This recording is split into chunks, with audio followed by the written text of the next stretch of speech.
Sorry everyone for the delay. Of course, my day to fill in is when it happens, so we'll start with introductions. Chastity Toole, harm reductionist from Washington County, and the vice chair filling in for Pat Kimball today. Good afternoon. I'm Mary Coyne. I'm the executive director of Maine Comprehensive. Elizabeth Warrior, new coordinator. My name is Grayson Havens. I'm with the Attorney General's office. My name is Brendan O'Neill. I'm with the Attorney General's office. Good afternoon, I'm Maggie McLaughlin. I'm the Director of Health and Human Services for the City of Portland, representing a litigating subdivision. I'll pass it to Bruce. Bruce Naughton, person in long-term recovery, person who lives with mental health challenges, representing folks re-entering from prison, jail, and treatment. Good afternoon, Benjamin Mann. I'm the Deputy Commissioner of Finance at Maine's Department of Health and Human Services, and I serve as the Treasurer for the Maine Recovery Council. Gordon Smith, I'm the state's Director of Opioid Response in Governor Mills' office. I'm a member of the council. All right, before we, yeah. Whoever wants to start, for us, it looks like Holly. Good afternoon. My name is Representative Holly Stover. I represent House District 48, and I'm the legislator assigned to the council, or appointed to the council. And I also work for a small nonprofit in Booth Bay Harbor that operates 8 programs, including an addiction outreach program with law enforcement. Ooh. Amber. Hi, good afternoon. My name is Amber Pulsifer. I am an individual in long-term recovery. I am also an MAT clinician in Aroostook County. Joe. Did you say Joe? I did. Hi, everyone. Joe Everett, the President and CEO of the Opportunity Alliance in South Portland, a member of the council and chair of the Program and Grants Committee. Thank you. Todd.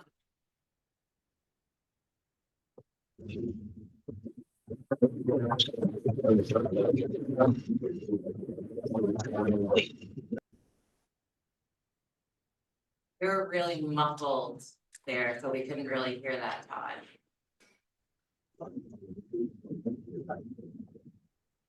Is this any better? Way better. Sorry about that. I have problems with my microphone. My name's Todd Brackett. I'm the sheriff in Lincoln County, and I apologize that I have to leave early. All right, cool. And Betsy. Betsy Fitzgerald. I represent the litigating subdivisions and I also hail from Washington County. Thank you. And Todd, no worries on your apologies. There's a lot of schedules weaving in and out today, so you're not alone. With that in mind, before we approve the minutes, just gonna let folks know that we had to rearrange our agenda a bit to accommodate for the schedules. So first, minutes from last meeting. Is there a motion to approve? So move. Second. Who made the motion? Gordon did. Thank you. And the second? I did, Ben. Thanks, Ben. Any discussion? No. Grayson, call roll. Amber Pulsifer, Yes. Ben Mann, Yes. Betsy Fitzgerald, Yes. Bruce Naughton, Yes. Chastity Toole, Yes. Gordon Smith, Yes. Holly Stover, Yes. Joe Everett, Yes. Maggie McLaughlin, Yes. Todd Brackett. Yes. Thank you. Thank you all. And we have a new coordinator to introduce. Take a few minutes to tell everyone about yourself if you want, as little or as much as you want. Don't feel like you have to. I know it's weird. My name is Elizabeth Warrior. I spent the last 3 or 4 years at the Office of Behavioral Health on the state opioid response grant or the SOAR grant. doing really fun GIFRA things. People know GIFRA, they like have a visual reaction. So a lot of like fun data stuff and reporting. Welcome. We're very excited to have you. I love good. You probably don't have to complete GIFRAs. All right, and we're gonna do well, Brendan is going to do an overview of BOA for us, for all the new folks. You want me to do that now? Yep. Okay. Yes, please. So Pat asked me to do a overview of FOA for mostly the new council members and a refresher for the prior council members. And, you know, this is gonna focus primarily on two things, on records and on meetings. First, and I'm going to go through this with some speed, but I'm happy to answer questions or slow down as you wish. First, you know, for records, you know, the Maine's Freedom of Access Act, you know, it applies to this body because of state law. It also applies to this body because the memorandum of understanding that established this body requires that it comply with FOA and that it operate with all reasonable transparency. Under FOA, this body's documents and communications count as public records. And the statute defines what public records are as quite a broad category. So it's pretty much anything that could be written, printed, or put in sort of graphic form. It's any kind of communication and that's, you know, written down in any sort of way. Could be your emails, it could be your text messages, could be, you know, social media posts, it could be, you know, just a Word document or an Excel spreadsheet. And it's any drafts, doesn't have to be, you know, a final document. There are some relevance requirements, which are, it has to be in the possession or custody of an agency or a public official. There's no clarity on what a public official is vis-a-vis this board, but I would assume that you all would be considered public officials by a court. The documents, the record has to be received or prepared for use in connection with the transaction of public or governmental business. This body is definitely doing public or governmental business. But the point is, it's not all of your records. It's just those things that are for use in connection with the transaction of that business. Or it could just contain information relating to the transaction of public or governmental business. So it's a very broad category. It could be things that you've gotten from the executive director or from me, but it could also be things that you just have in your own personal, you know, email accounts or on your personal computer or on a cloud server somewhere. So, you know, almost everything that this body creates as far as communications or documents is very likely a public record. Public records are something that the public has a right under the Freedom of Access Act to inspect and copy. And so in general, I advise the council that some best practices are to copy the council's email inbox on all email communications. This makes it much easier on you primarily, as well as on me or the Attorney General's office when a request comes in from the public for public records. If you copied the info box, we can just search that, and we don't have to turn to you and ask you to search your, you know, personal files. Another best practice that we recommend is that you avoid replying all when it comes to emails. Get into that a little bit later about communications among council members. We advise that you don't communicate about council business over text or internet-based platforms. And to the extent you're receiving inquiries, you know, from the public, you refer those inquiries to the executive director or coordinator, copying the council inbox. again, that's a way to kind of corral and narrow down the universe of where to look for public records in the event of a request from the public. If you do think you've got a request from the public for public records, notify the executive director, notify me, and we'll take it from there and advise you on next steps. The next thing is meetings. What is, this is about what is a council meeting and what has to happen. Primarily, anything that's a public proceeding has to get notice to the public. Sorry, my phone's ringing.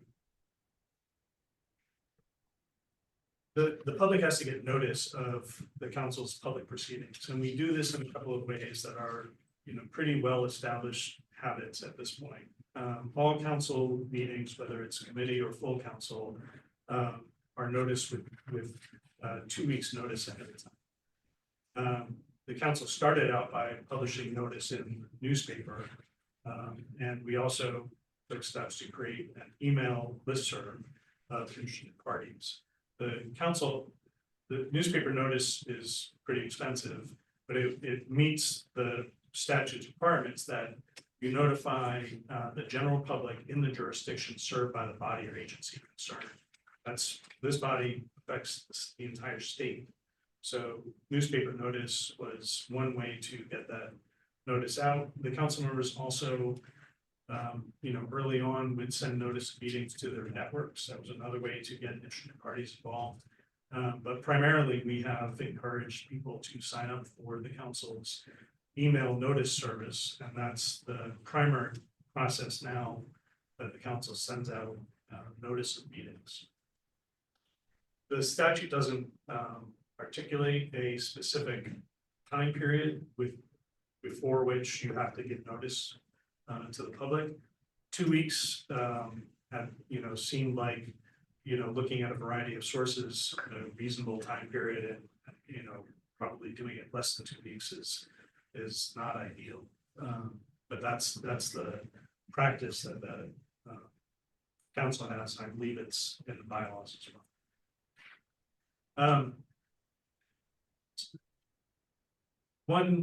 One critical part of FOA, section 406, says that public notice should be given for all public proceedings, which are defined earlier in the statute. If these proceedings, and this is the text in yellow on the slide, if these proceedings are a meeting of a body or agency consisting of 3 or more persons.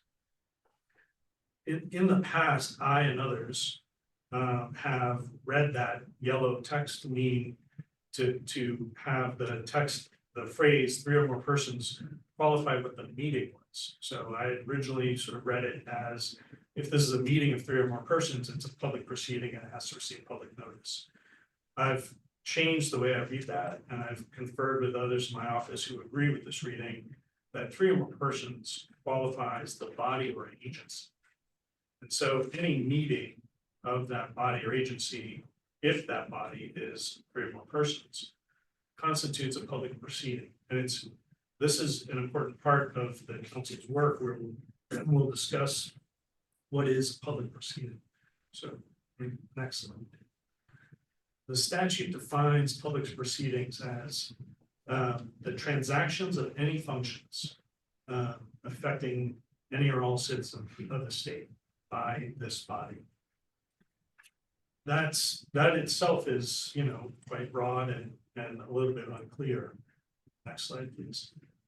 The transactions of any functions, it could be any, it could be, the function of this council could be receiving information from the public. It could be analyzing information. It could be asking questions of people. It could be deliberating about things. It could be the broad range of activities that go into making a decision. And it's important to look at the public policy that's established by the legislature in requiring that things happen in the public. Here on the slide is the public policy part of the statute. In blue, in particular, it's the intent of the legislature that this council's actions be taken openly and then there's the text in green, and their deliberations be conducted. The council's actions and deliberations are, again, everything that goes into your decision making about your work. It doesn't mean that council members can't talk amongst themselves unless doing so, and this is the text in yellow, defeats the purposes of this subchapter. We know that the purpose of the subchapter is that the actions be taken openly and that the deliberations be conducted openly. So, to the extent that council members are discussing things over email, sharing policies or sharing documents or contracts or, other materials, and you're sort of going back and forth about it and, working up proposals, that would not be in the public and really shouldn't be happening over email amongst yourselves. Really should only be happening in a public meeting. Next slide, please. Again, this is the part of the statute that enunciates the public interest, but it also directs courts to liberally apply the statute to give effect to the legislative intent. And that's important because when the council tries to apply FOA to its work, it needs to take a very broad view. It's not, we're not, we should not be looking at technical definitions and ways to, find, ways to engage in outside of meeting communications. It's the opposite. We really should be viewing, FOA's direction to do things in public quite broadly. And I included a court case that, emphasized this liberal construction philosophy of the statute and basically said, and even the information gathering meetings, really needs to be done in public. To the extent meetings aren't done in public, having a discussion about that meeting at the next meeting as a way to potentially cure it, that might not even be good enough for a court. There's no doubt that doing things this way is cumbersome. It's going to slow down the council's work. There's two public interests at play here. Sometimes they're complementary, sometimes they conflict. One is getting money out the door to abate the opioid crisis, and the other is doing so in a manner that is transparent, so that everybody knows why, how the council got to its decision.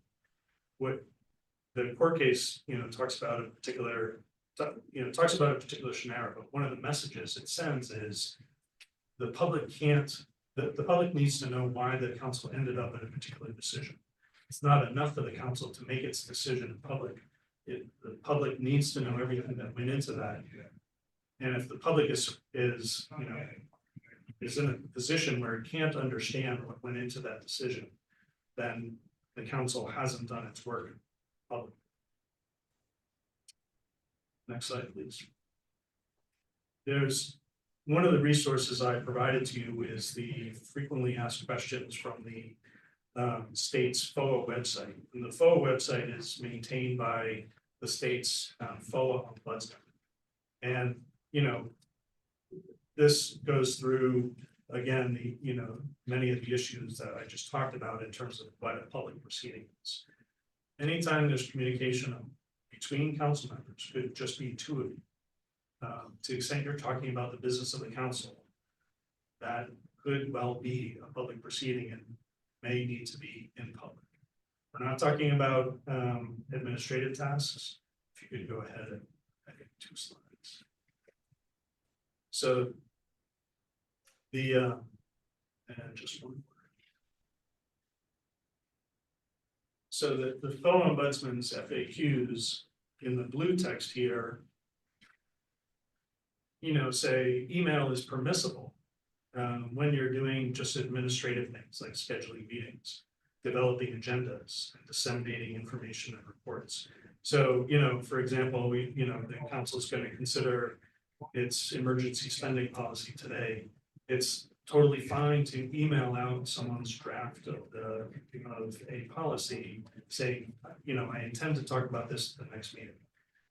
What would be impermissible use of email would be people, council members going back and forth with red lines and sort of working the proposal so that you can reach a conclusion that gets discussed in the next meeting. So, I just want to be, clear about that. The council really needs to refrain from, conducting its business by email or over the phone outside of public meetings. If you have a question about whether what you're thinking about doing or what you are doing, counts as doing the council's business, I'm happy to talk to you about it. But in general, your work needs to happen in public meetings. And, my advice, my office's advice is that even two of you having those communications would be, potentially a public proceeding that really needs to happen in a meeting. I think that's it. As I said, I promised to go through that quickly. I'm happy to answer questions, or if I went too quickly, go over things again.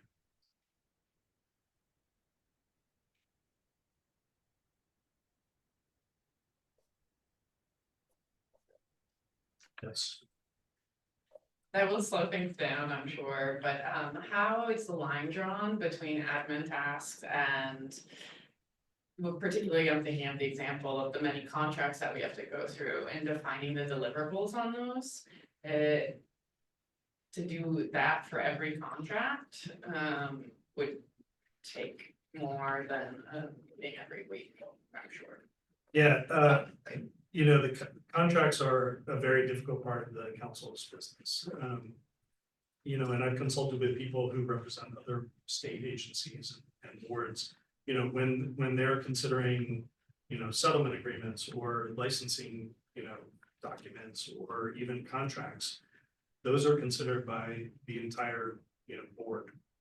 They go to the board as part of a packet, they're discussed in a meeting, and they're voted on by the entire board. It's, here, there's a, the council is creating its process of working contracts with, as I understand it, like there's, for example, there's a council member who might be assisting with developing the approved use, the scope of work for a given contract. And maybe that council member is interacting with the recipient of those funds. Maybe with the inclusion or addition of the executive director or, somebody else in my office. In general, to the extent multiple council members are working on that together, it would be better to discuss those issues in a public meeting. Developing that contract and getting it to the point where that individual council member feels it can be recommended to the council for signing, I think, is sort of it feels necessary at this time to, for that process to happen such that, they get the contract into final shape. It gets presented to the council can vote on, or, learn about what is different or what the issues are in that particular contract and can vote on whether or not it should be signed. Does that answer the question? All right. Do you want to ask it? Oh, no. Also not the grant scheme that he's Any other questions for Brendan?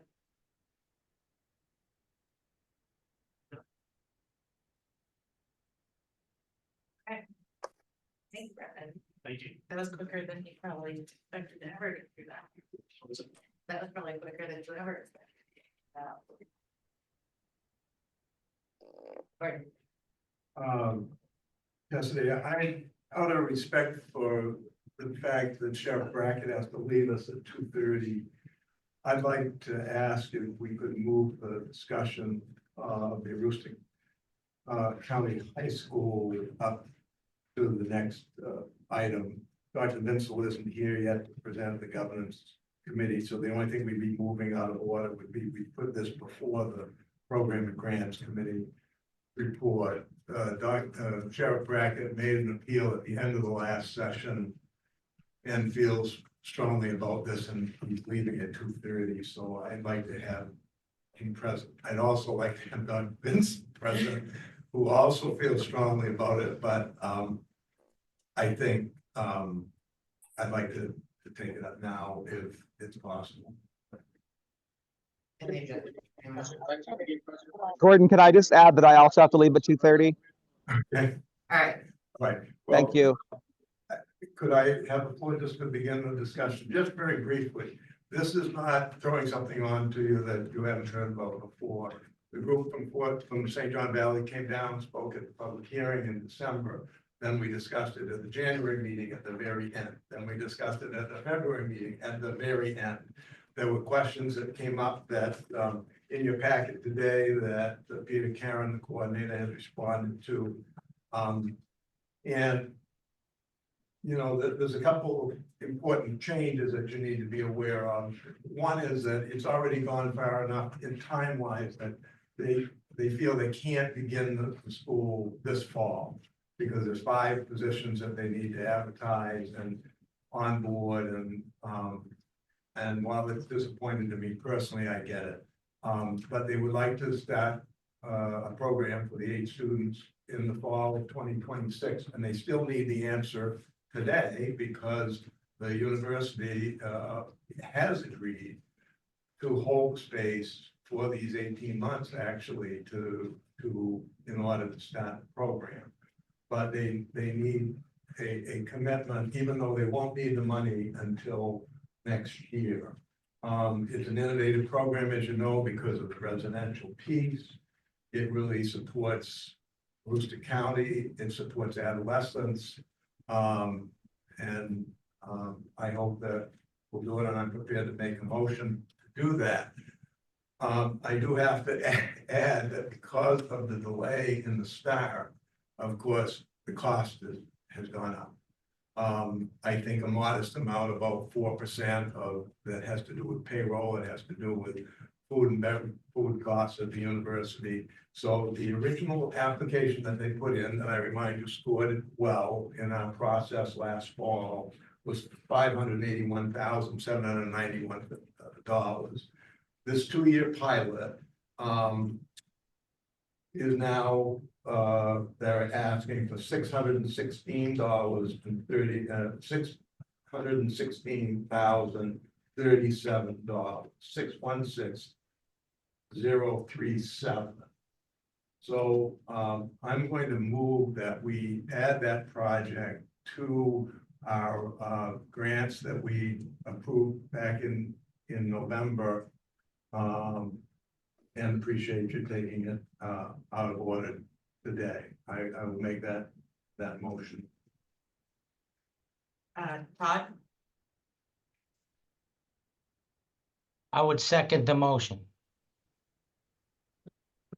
that's the official motion. Okay.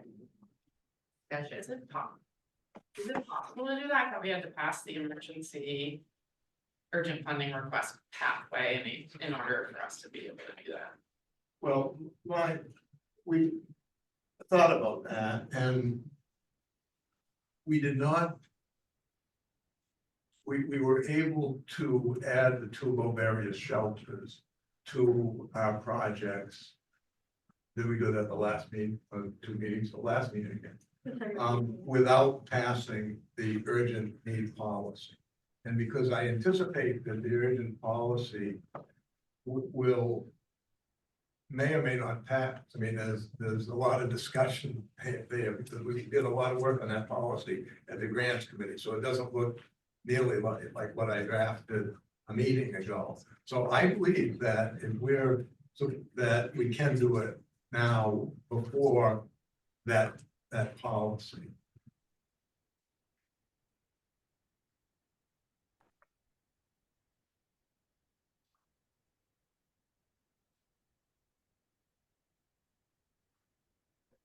Could we have Grayson call up? we can, Grayson? Amber Pulsifer, Yes. Ben Mann, I'm gonna abstain. I was not here for any of the discussions for this. Betsy Fitzgerald, Yes, Bruce Naughton, Yes. Chastity Tool, Yes. Gordon Smith, Yes. Holly Stover, Yes, Joe Everett, Yes, Maggie McLaughlin, A lot of concerns, but I'm gonna vote yes. Todd Brackett. Yes, Thank you. I don't think you can vote on it. Motion passes. Just Seconds too late. Sorry, Paul. Paul, welcome, you just missed the approval of the recovery high school. So sorry. Literally just missed it. You guys are awesome. And I believe that the vote was, except for, we wouldn't count the extension, the abstention. So I believe the vote was unanimous. Yeah. Yes. That's would be happy to hear that. So thank you. Also moving things around, a little more before Joe needs to leave. Do you want to do any program and grants updates before we let Paul do governance? I'm gonna ask Mary to do that. It's really hard to hear and it's very busy at the terminal right now. Mary, can you do that for me? I can, Joe. Yep. Thank you.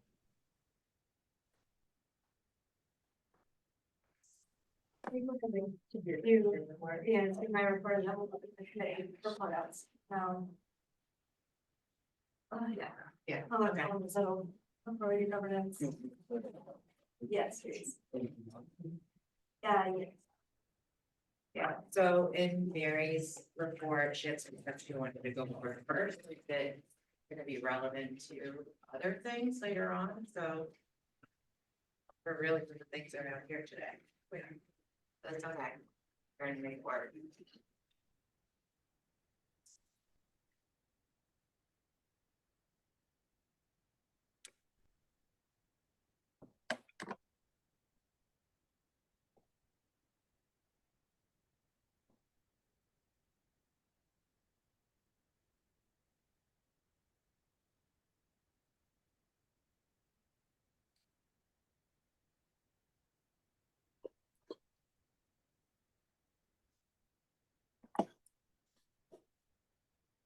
did they stop talking or did we stop hearing? Yeah, we did, well, let's get the Yeah, we're.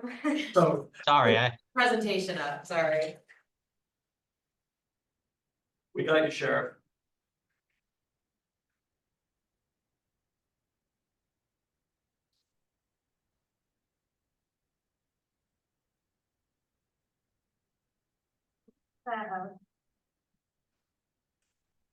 No. Sorry, just left it earlier. I would encourage folks to pull up the ED job description. Which is in the first packet with the agenda. Should be. I'm gonna go, so the focus of my report, is gonna really be around the contract. Timeline and work process, which I went over with the program and grants committee already, but it'll be a review with full council. And then a little bit more about, staffing and upcoming changes, and some sort of longer term priorities. Before we begin actually getting into this, I do want to take a moment to introduce Sarah Gassner, who, as many of you know, is providing some executive coaching support and is also helping us with a grant review process. She is in the public meeting right now and is ready to be promoted. Just say hello and introduce yourself. Okay. One thing that Sarah and I have been working on together is a survey to send out to grant applicants to provide feedback on the process. I know that's something we've been discussing for quite a bit of time now. So that's something that Sarah and I are close to finishing, and I'm actually gonna have Elizabeth take lead on sending that out, and that way Elizabeth can start to get her feet wet a little bit with the work and also get to know a little bit more about our grant process. given that she'll be involved moving forward. As part of the review process too, Sarah is likely going to be reaching out to council members, and I want to open up the opportunity for all of you to reach out to her directly as well. Again, really the focus is having an opportunity to provide feedback, what worked well, what didn't with our last grant process. But more than that, if there's other feedback you have for how the council has been operating, you know, over the past 2 years outside of that one funding opportunity, Sarah is happy to, you know, provide a space to listen and hear that feedback. I know it primarily applies more to returning council members, and new folks won't have as much really to reflect on, but that is part of what we're going to be doing over the course of the next month. Again, making sure that we have some sort of review process before we get too deep into next to new funding opportunities. So Sarah, when you're ready, if you just want to say hello and introduce yourself, that would be great. Hi, everyone. Can you hear me? Yes. Great, thanks. Never know. So hi, everyone. Everybody in the council is very tiny, so I can't see you guys in the background, but hello. As Mary said, I'm a nonprofit consultant, and just a little bit more about me. I'm moving into my 2nd year as a consultant, but I have over 20 years experience working in nonprofit and city public sector work. I spent about 13 years at United Way of Eastern Maine. It was called United Way of Eastern Maine at the time, and I worked in a lot of different areas, including supporting volunteer groups who helped us make funding decisions. I worked with agencies and provided support for outcomes measurement, and have a lot of experience with working with volunteers in general. And then I worked with the city of Bangor for 8 years, actually 9 years, and I worked with on a variety of grants with MEHAF, and also with the state. I helped to start the overdose response team, which was part of the opioid work. It was a specific program for Penobscot County, which was a team approach to the work that the liaisons were doing. And I also helped work with the local recovery center as they grew their recovery coaching program. And that was an agency that started as all volunteer and then finally was able to get some secure funding. But they started their recovery coaching kind of from scratch, and I was there as a coach. And finally, I have a background in counseling. So while I don't have my license, I have my master's degree in counseling. And so part of the work I do is to provide executive coaching and strategic planning work with a variety of small nonprofits, many of which do focus on substance use. And I'm very happy to be here, and I look forward to connecting with all of you. Yeah.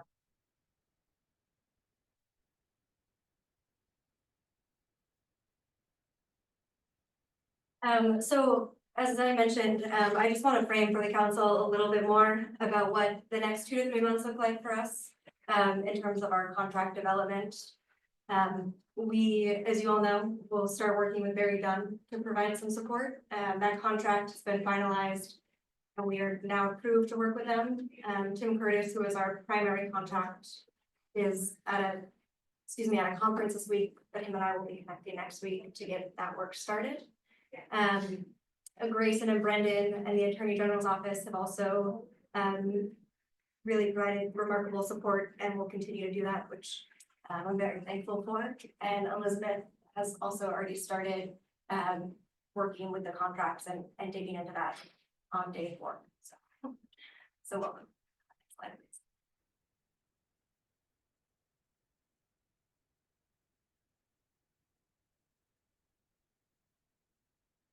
So what I wanted to do is just provide, again, an overview of what the next 2 to 3 months look like.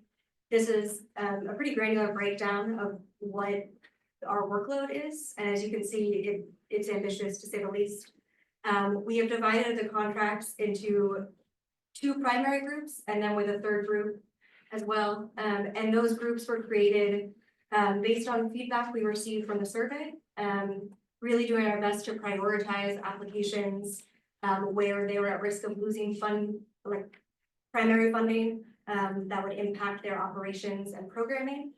But we're also looking to see really the most efficient way that we can move through these contracts, knowing that we have 45 plus that we need to develop theoretically by the end of June. And so what we're looking to do is group them into like contracts. So if there are projects that we've approved that have similarities, let's say if it's recovery centers, recovery residences, if we're able to create templates for one of those projects, it allows us to have a really helpful starting point for 3 to 4 more. And so that's how we're looking at the contract development. Again, knowing that every contract is a priority and all of these programs need our funding as soon as possible. And that is our intention, to get the funds out as quickly as we can. And we have developed, again, many internal deadlines for us to work on, as you can see, around how the development will work, and then as well as the contract negotiations. I'm not gonna get too deep into which contracts we're working on first versus last, because it is in flux, in all honesty. And the deeper we get into some of these, some of them are a bit simpler and more straightforward. Others prove to be a little bit more complicated. But we're using our best discretion on moving forward with that process. And if any council members have questions, you're welcome to reach out to me directly. But this is our general timeline and plan. Again, broken down by the week. So I want to present that so you all have a sense of what we're working on, and also, you know, to show that the work right now is quite demanding, and all of our time and energy and focus is really on seeing these contracts through. So with that said, March and April are essentially accounted for in terms of what our workload is right now. But I do recognize that the council is starting to transition into longer term thinking and priorities. And so I wanted to break down what the next couple of months look like from my perspective, and also provide a couple recommendations about best ways to move forward. We won't have too robust of discussions around these longer term priorities right now, but you know, the program grants committee, as well as the governance and executive committees, finance, will likely take up many of these discussions, and I'm sure at future council meetings we'll really dive into these things. So as I mentioned, sort of in passing at our January meeting, I am leaving the council at the end of June, primarily, to head off to grad school down in DC. I won't be leaving Maine until the end of August, but my classes do start full-time at the beginning of July. So at the end of June, my intention is to go part-time and to continue to provide onboarding support with the new ED. But that June 30th date, I do have to really hold myself to. I know it'll be difficult at points, but I will be involved in full-time classes. So as we move forward, that's a date that I do want folks to keep in mind, because after the June council meeting, I will be passing the baton off to somebody else, and they will be taking lead. While we're here, I want to mention that I am also taking some time off before grad school starts at the end of June. So just keep that in mind. Actually, you can go back, please. So with that said, it feels important that we start to think about who will replace me and who will step in as the new executive director. But what I want to do now is start to have discussions with you all around what the direction is of the council moving forward. Again, not thinking too far in advance, but I want to ensure that the executive director job description matches what the council intends to do over the course of the next 6 months to a year. And as you know, we developed this job description for my position, but that was really built off of the past year and a half of the work we've done. And if it's the council's intention to keep doing that work moving forward, I think what we have in our current job description is great. But if there are changes, then I want to ensure we have the opportunity to discuss what that looks like So we have an executive director whose skills and experience match what we're. So as I've been thinking about this, there's two options that I see right now. One option is we continue doing what we've done. We just do it better, right? We have a review process, we understand how to really bolster our grant making activities, making sure we have the capabilities and staff to do that.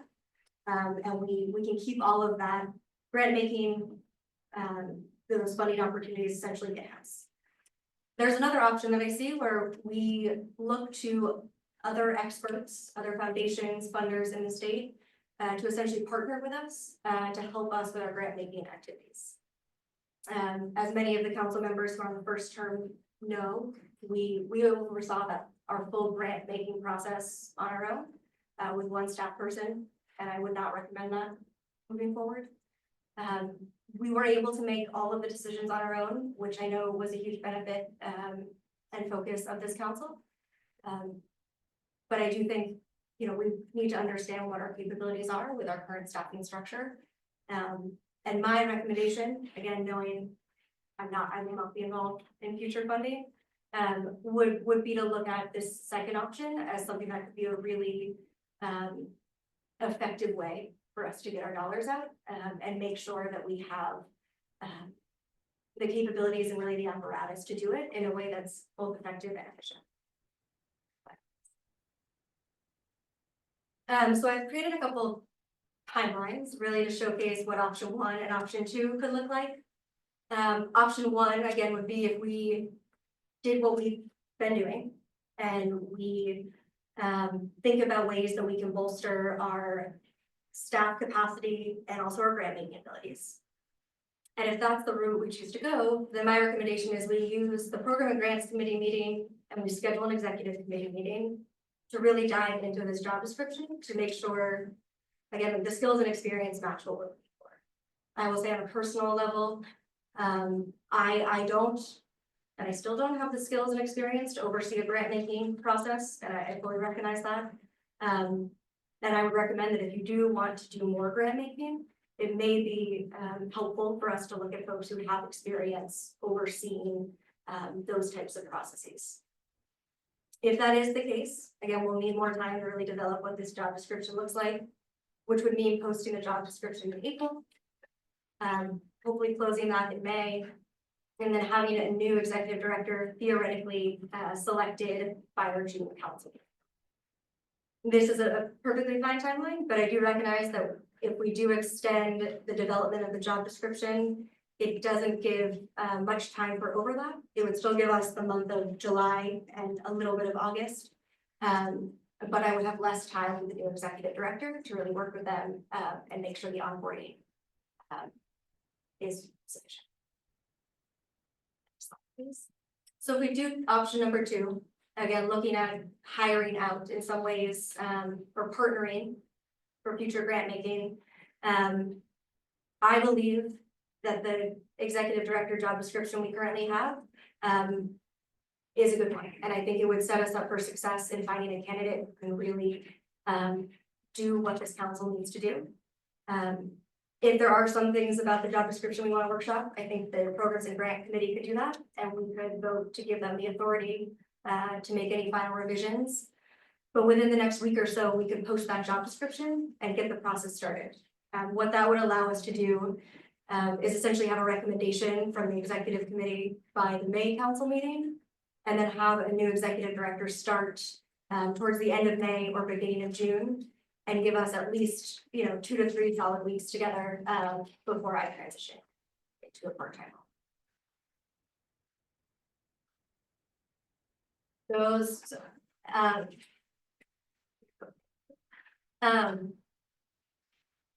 again, my intention here is to provide a recommendation and also to start the thought process and discussions around what the council needs and what the next opportunities look like, what it is our work looks like in the future.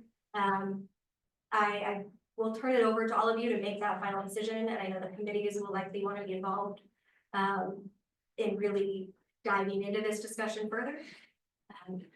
But my recommendation would be to think about partnering with other organizations who do grant making full-time. And can work with us to ensure our money, is distributed in the way we intend it to be. And that we can remain really good stewards of these funds, while also recognizing how to do a process well, again, within our internal capabilities. And there is, you know, the trade-off of outsourcing in some ways, but it also means we don't have to have the administrative costs on our end, if that's not something we want to do. But again, this is a decision that I really feel is the council's to make and not mine. I just want to provide these two options right now, and there may be a third or fourth option, you know, that next month we would like to discuss. But given our timeline and my transition, at least within the next month, I do think it's important that we have a finalized job description and we can post that. I'm sure we have a really strong candidate to take over this work. If we looked at option 2, Mary, what would that look like? And are there some groups that you think we could partner with to do that work? You know, I do have some ideas. And I think the Program and Grants Committee could dive into that a little bit more. But you know, after working pretty closely with folks at NEHAF through our grant making process, I do know that there's interest from other funders in the work that we're doing. We didn't explicitly, you know, talk about partnerships, but I do think that could be an avenue that we could explore and that there would be interest in. So.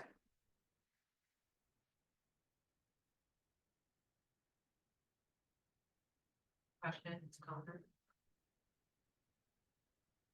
In a partner scenario, could state agencies be, you know, like DHHS or CDC be a partner, grant making partner? Logistically, I believe so. As long as we have the ability to transfer funds to them, which we do now, it's been, we could explore that as an avenue. Right, there's nothing in our unlikely resources.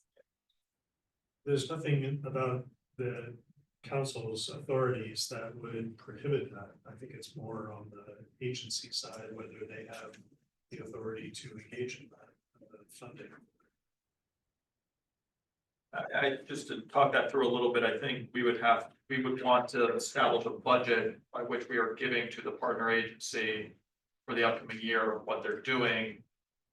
And we would want to reserve some funding, because we wouldn't want to transfer it to a grant making organization, only to bring it back to the state to give to an agency, whether it's like DHHS or DO, Department of Education or something. So we would want to try to do that proactively, I think. But I'm curious, so like, it's gonna take a year plus probably to partner with an agency, I imagine, because they're gonna, Pat and I had a couple early conversations over a year ago about this idea. And we sort of moved, it just sort of, you know, it didn't go anywhere at the time, but like, you know, they're gonna have to hire people to actually run such a operation for us, and they're gonna have to, they have their own boards that they would need to get approval from and things like that, so it'd take time. So, but they would also, so I think we need an interim sort of step here to manage all of the funding decisions and contracts and monitor that in the interim, right? So is that, we still, I think, need a vendor to do that, even if we're not going as far as sort of becoming a board that's just giving money to another organization to run a grant process for us. And with the vendor, I know we've been talking about that vendor support. Barry Dunn will be on through the end of July to provide some support. We have talked about an RFP, which I believe, we have a draft that could be ready, you know, to post tomorrow if logistically we can make that work. You know, with the contracting timeline right now and the RFP, I would wait a couple of months to publish that. And I would also need to make sure that we have, that we can work with the Attorney General's office to do that. And that's certainly, I think, a path forward, especially in the interim. And again, would allow us to keep sort of the current structure of the council. And the executive director's role would stay essentially the same. I think what I'm really trying to just get at and present to all of you is that if we want to keep going like we have, then I think the ED role that is before you is a good one and one that we should post. If we want to change the course of our work and how we conduct it, then I want to ensure that the executive director job description matches those needs. And I also recognize that this is a big discussion that is not just going to take a couple meetings to really flush out. But I do at least want to start the discussion or present it within the context of, you know, this really key position to the council work. And knowing that we don't have all that much time before we have to post something. It worries me to delay posting, knowing you're going, like having someone start a week before you leave on the actual date was like, there's no overlap there, and that's really concerning. Personally. Well, wasn't that, there's overlap with her part-time? Yes, there would be part-time work through July. Yeah, I mean, that regardless. could be mostly. Yeah, I've heard of those transition. sometimes.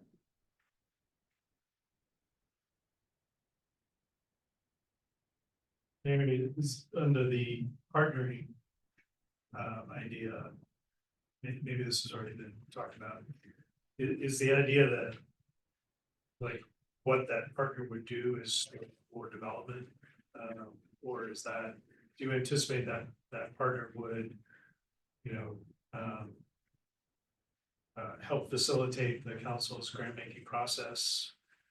And then once the council's decisions are made with that partner's help, the council then moves forward with giving out the money and contracts and things like that? Or are there a range of options that you're thinking about that a partner would do for that grant making?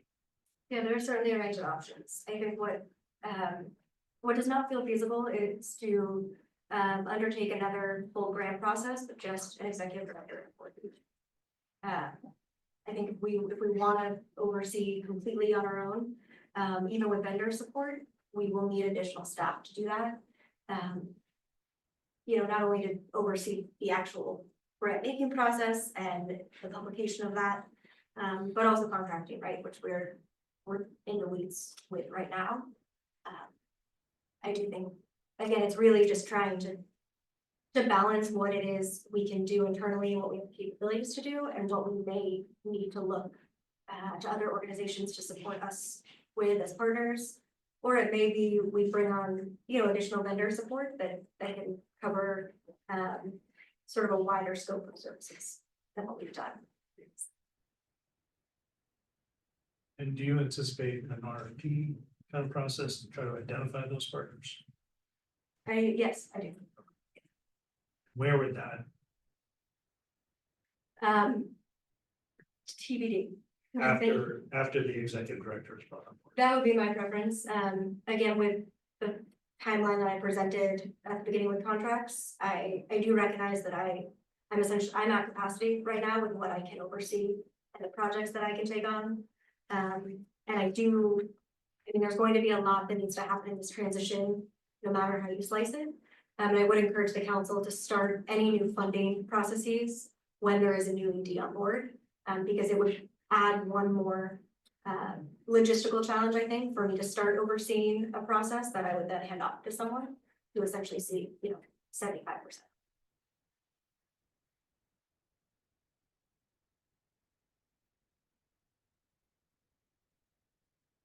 The council can do what you all would like to do. I will support you either way. I just want to, again, be frank about the timeline, and to make sure that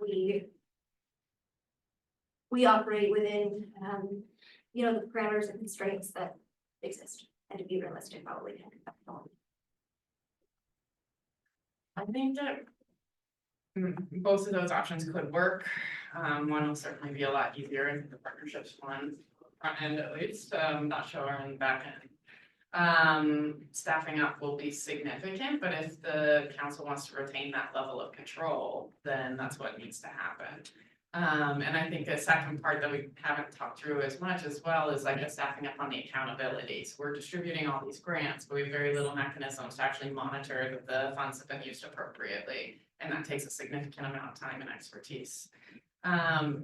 My concern is the conversation and debate that needs to go on around this. I don't feel like it's necessarily, and this could be being new to the council, the wrong impression. I don't feel like it's necessarily for the grants committee. I almost feel like it's more about governance or even just executive committee around like, what are we supposed to do as a body? And I think that's bigger and broader than the grants committee's remit. So I wonder if it might be a better fit for a committee discussion and governance or somewhere, another just general session like this. Most definitely, and we do have a governance committee meeting scheduled in 2 weeks as well. So we could have, we could have an executive committee and a governance committee meeting to discuss this topic before the April meeting, easily. Writing a chapter. I don't want to further complicate it, but I want to raise another issue that's down the road even further. Beyond really when the majority of us will be able to even be on the council after next year. But I think that there's almost 3 different models. One is to increase the staff, do what we're doing now, not outsource our grant making. That's going to be a very interesting discussion. When we've had that discussion before, almost none of us wanted to give up that amount of control. And I'd be surprised if opinions have changed that quickly, that frankly. But the issue I want is beyond that.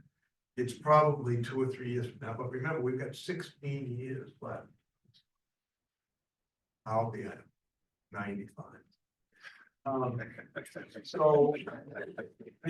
But I really do hope that at some point that an option will be considered to take the Recovery Council out of state government and to have us function as an independent agency, somewhat like Efficiency Maine, somewhat like the Maine State Housing Authority. We have our own staff, we have our own lawyers, we have our own bank account, send out our own checks. Then we will be fully accountable for our own timeline.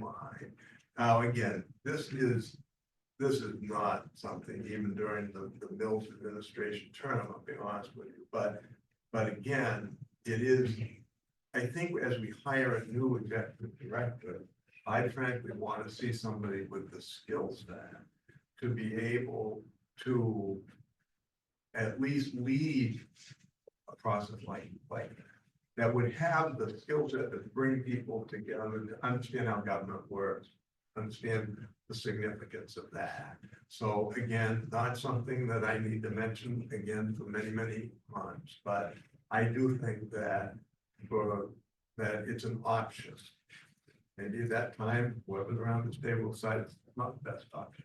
But I think it's an option. That should absolutely be considered. We are in a very difficult situation with 3-party contracts that we people think we have control, but we have lots of limits on our control and our timeline.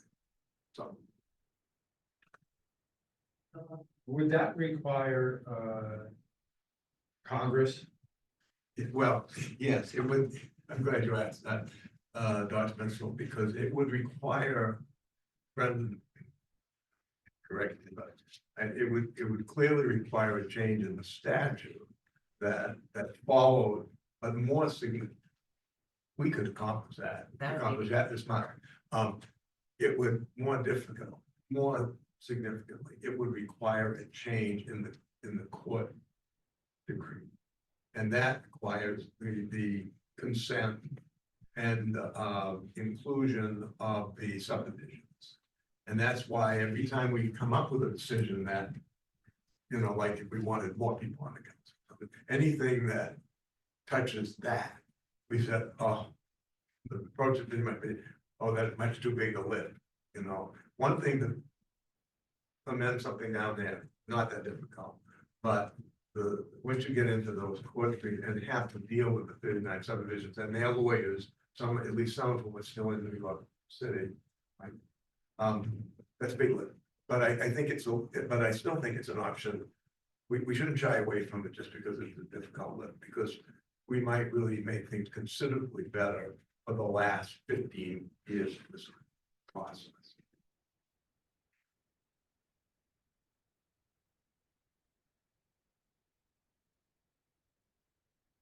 So I don't think, I know I sounded pretty definitive earlier when I said that the council's authorities didn't bar a state agency from helping out.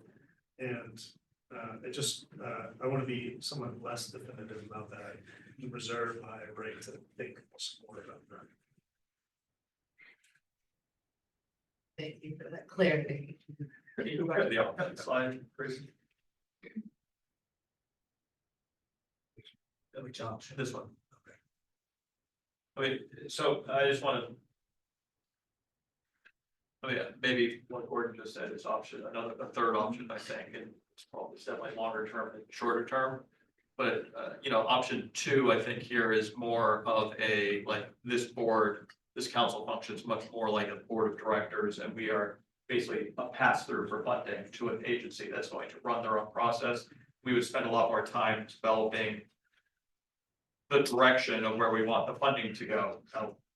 We spent a lot of time doing that the first time and came up with equal amounts of funding to all 4 pillars of opioid response. So we weren't picking and choosing anything in particular, although we spent a lot of time on individual contracts and activities. So, but I would think that's what option 2 is that we are we're saying here's $7 million next year, go run a process and we're maybe informed what the outcomes we want or where the funding and it's a much more we're operating in a much more strategic direction, I think. Option 1, as written there, I would not recommend we do either. I think option 1 is really hire a vendor to operate this thing, and go out to RFP for a vendor and we are giving them money and we're basically creating our own grant system, basically, and running grant processes every year ourselves, basically, I think. And then they would also be responsible for everything we just decided and work in the process of putting contracts in place.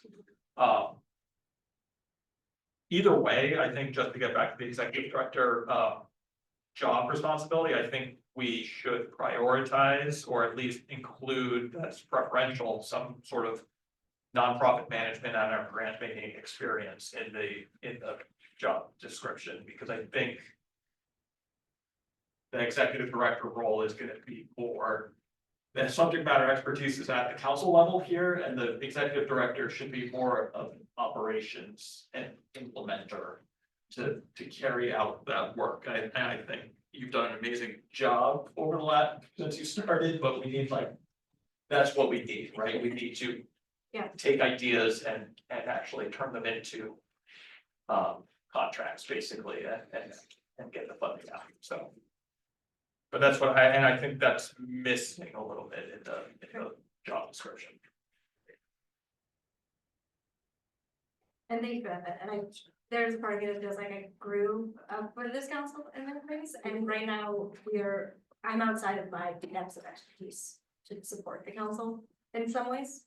I also wanted to go to grad school to get my master's in addiction policy, so the timing's great, but I do think we're at a different point than we were a year ago. I just want to echo what Ben said and say, I think it needs to be the dominant skill that we're hiring for. I also think we as a council need to really reclassify the position and the skill set. The pay needs to be far higher if we're going to secure somebody with 10 or 15 years of experience with revolving grant funds.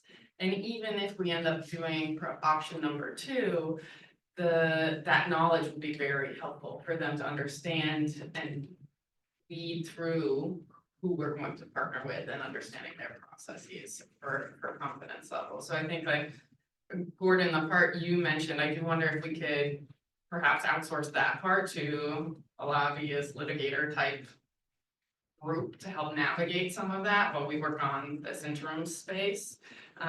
So certainly stakeholder and management needs to be a key part. There's gonna be a lot of liaising going on no matter what, but I think significant experience with revolving grant funds and nonprofit management.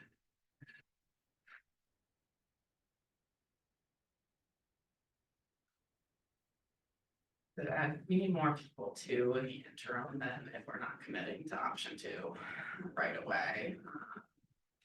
Monitoring probably needs to start sooner rather than later, and that's an entire job role.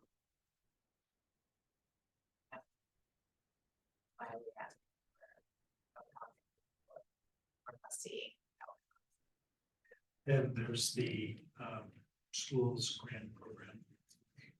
Has to probably, get started.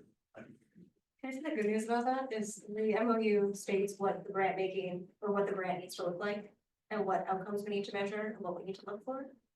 For the school. For the 3% MOU is the most well-established and straightforward MOU, part of our MOU. Not that it will be easy, don't get me wrong, but I do want to say that it's more well-defined, that criteria is laid out for us in a way that our other funding is.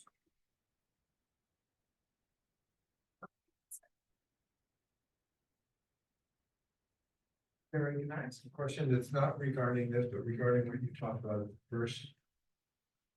The timeline for the next 2 months for the grants. Is there anything that we as members of the council can do to support that? As individual members? Thank you for asking. Yes, to some degree. So as I've learned more information about what this process looks like and the timelines and again, support from the Attorney General's office and now having Elizabeth on board and Barry Dunn. What feels the most straightforward is to not involve the council in the day-to-day, but to consult as needed as subject matter experts and to provide clarification around certain projects and deliverables as needed. So I do anticipate that at least a handful of members I will be reaching out to ask questions and to clarify certain aspects of our grants, or excuse me, our contracts, and to provide one-off support.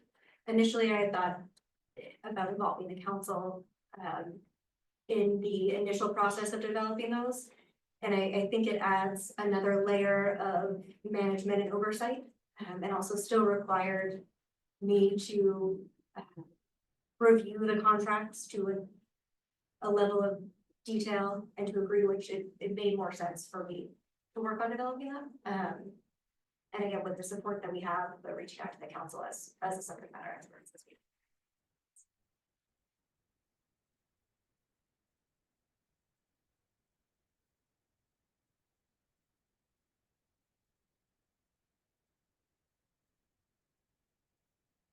There's not more in my report, for now. I do, again, it sounds as though the council wants some more time to sit with the job description. What I can do is make the updates as we discussed and recommended, and pass that over to the program grants committee to sit through next week. Or we can wait until the April meeting to approve that.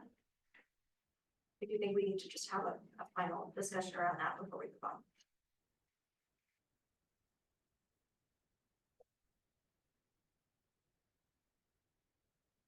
We could also put it on the agenda for the governance committee in 2 weeks. Yeah.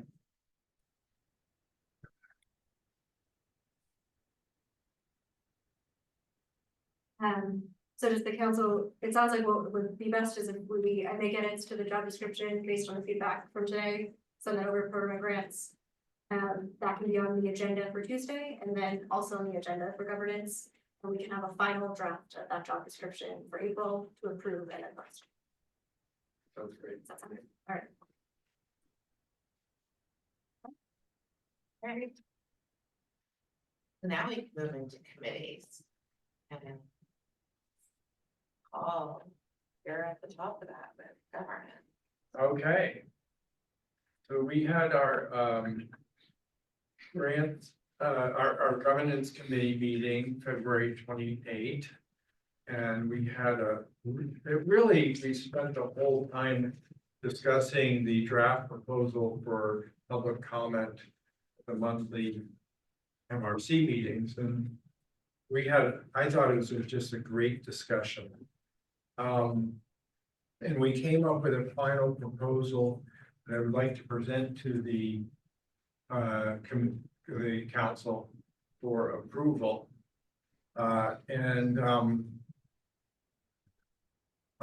You should have a copy, there's a copy up there, but I think I'd like to go ahead and read through it because we worked a lot on the wording of each sentence, so. The Maine Recovery Council feels it is important that the people of Maine have a voice in the work of the council. Currently, those interested may contact MRC by email or speak at the yearly public forum.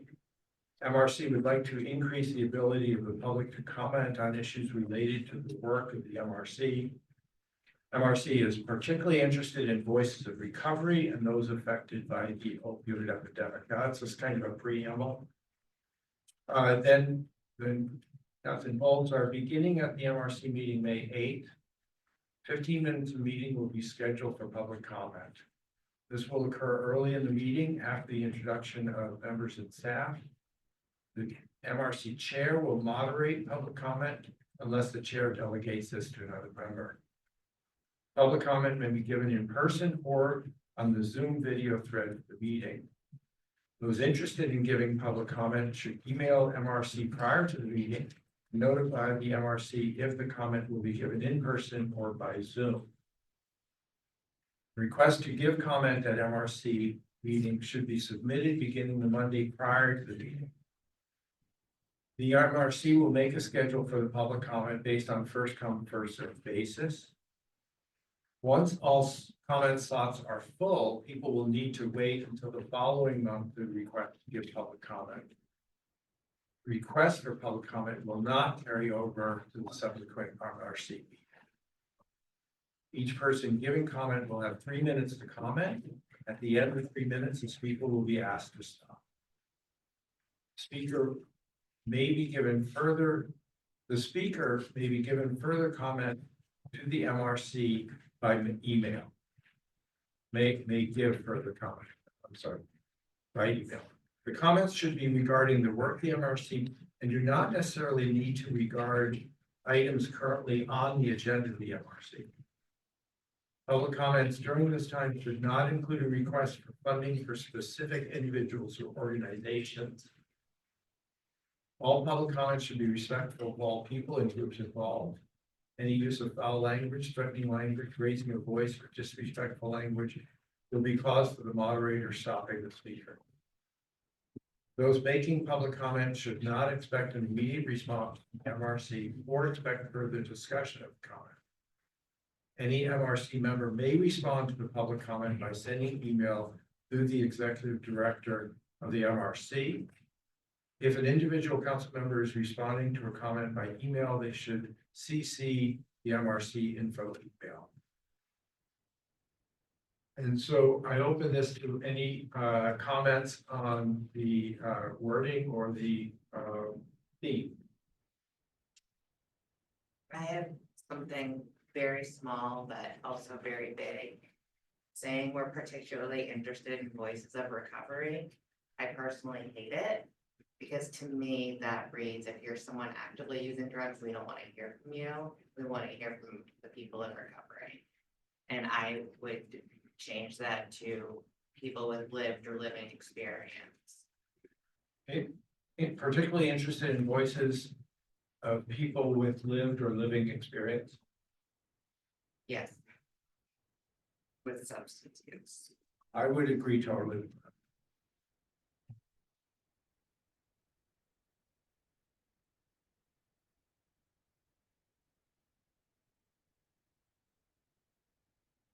Thank you very much.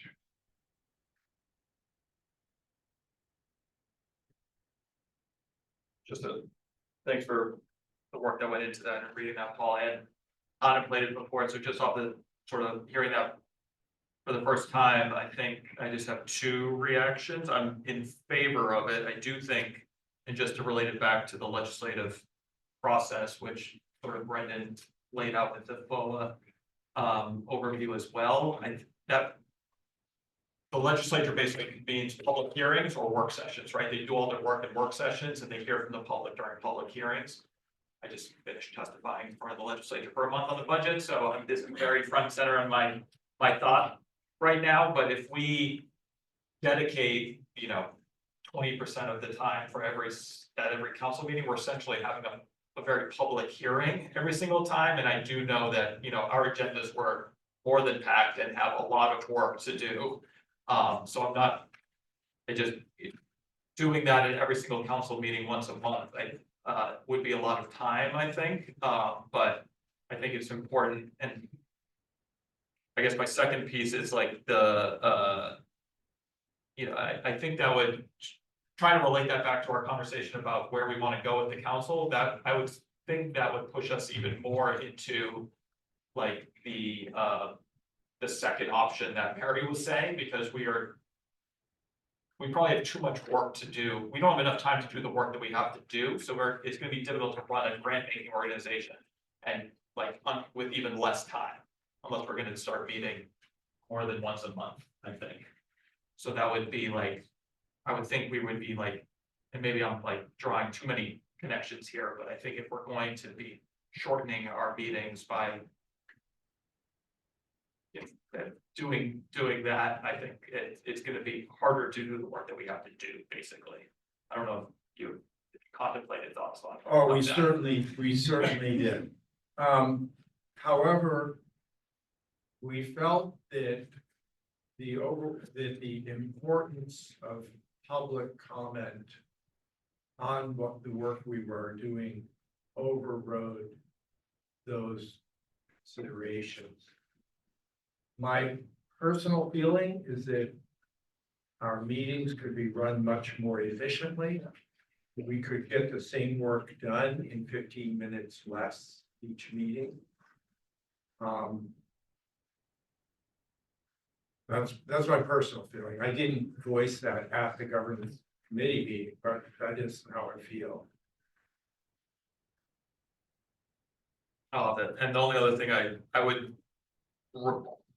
would suggest that any presentations may not request funding or otherwise. I think you said should not, but I do not. I think we're gonna get a lot of requests for funding if we set up that process of various agencies around the state wanting money, and I don't think that is. I think it's a fine line to walk as well, because I think if most people who are gonna want money are just going to come and talk to us about that. So I think the criteria for who gets to talk at that is gonna need to be decided. It does say should not, and I can change that to may not. Do not necessarily. Public comments during this time may not include funding for specific. We did feel that it would be okay to request that the MRC fund not a specific organization or specific individual, but an idea, I think you should put more money towards harm reduction or toward needle syringe or treatment or something like that. We thought that would be okay, but not to an individual organization or person. So I'll change that to may. Yeah, that broadness makes sense to me. Those are the things we need to hear. Yeah, those are the things we need to hear. I will say that I thought the discussion on this was really great. And I think everyone in the committee had input and had some change to make.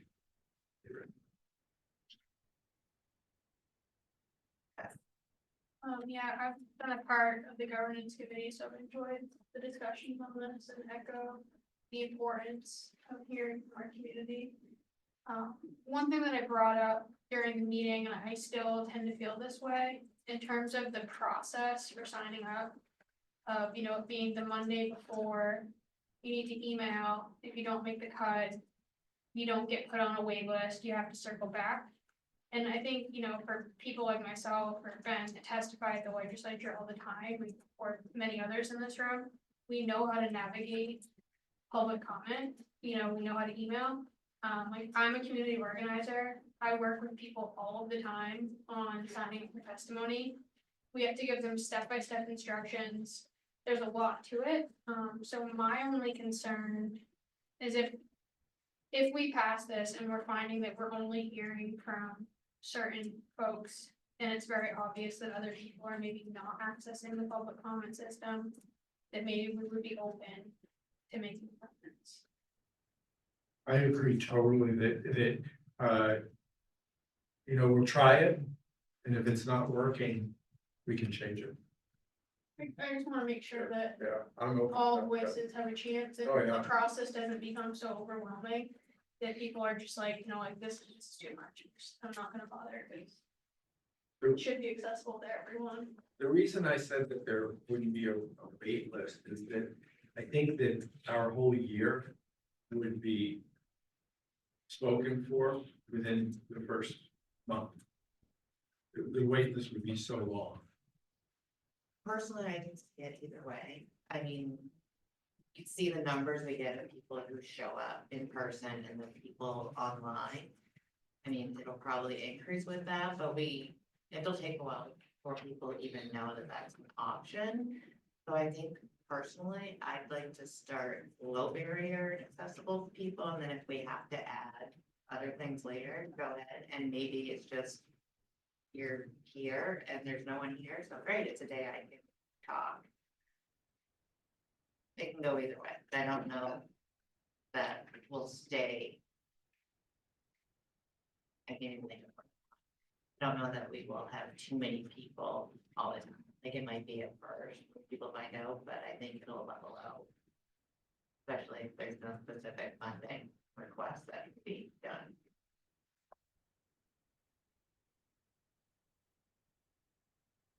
What do people feel about that? Should we can take out the sentence as once all comment slots are full, people will need to wait until the following month to request to give public comment, and then the request for public comment will not carry over. I'm open to eliminating those two sentences if that's the overwhelming, if that's what most people feel. Yes. My only concern is if we leave it open and you don't have to sign up, people could drive in from incredibly far distances and then we'd be turning them away without their opportunity to, which is a huge time commitment, gas, everything. And so I would like a way for people to know in advance of the meeting if they're gonna be able to be heard or not.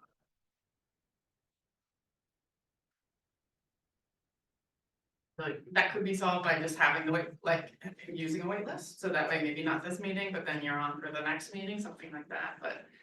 It's still a sign up feels like it's the most fair way to avoid people. Putting that effort in without getting the benefit out. Yeah, I feel that we do with that, people traveling. I just think that if there is going to be a process that involves emailing, maybe not getting selected, waiting till the next one, that the instructions we have are crystal clear, like size 16 font, their own page, maybe on the website, or just something that's like a clear roadmap of if you want to participate, these are the steps that you take and they won't change. And I mean, all along, we're saying always the email option is there.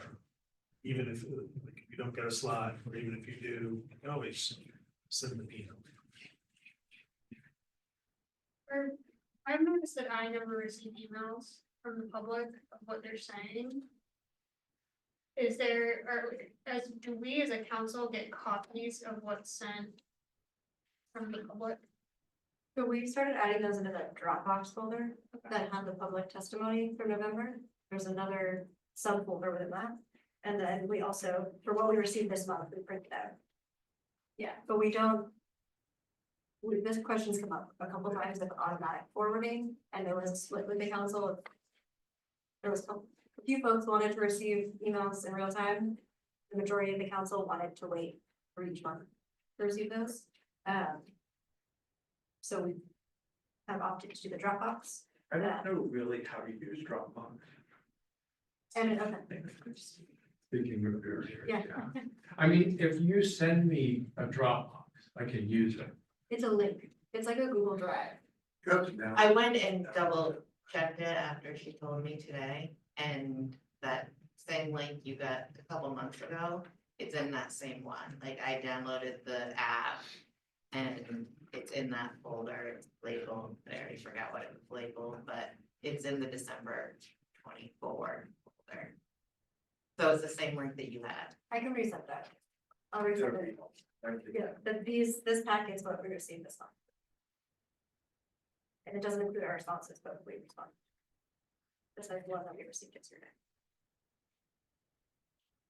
Given, I went through all of that. Since a lot of them are still making funding requests and you're responding, I'm assuming it's a pretty like blanket response like back to everybody, but I wonder about getting responses in there if it's something that's not so black and white, so that way we all see that and know, because then if someone goes and reaches out to one of us and asks questions, like we're in the dark, we don't know what they've already been told. And Yes. that could also just be me, because I'm nosy and want to know everything. I mean, I can certainly start doing that. I would ask that if there are additional responses with folks, that you just include the bullet box. So I'm not sure if we have any consensus on whether to eliminate those two sentences about waiting lists. You know, not having a waiting list versus eliminating those and having a waiting list. So I'm kind of looking for, because what I would like to do is ask for a motion to accept this so that we can get it on the website. But I need some clarity on that for the council.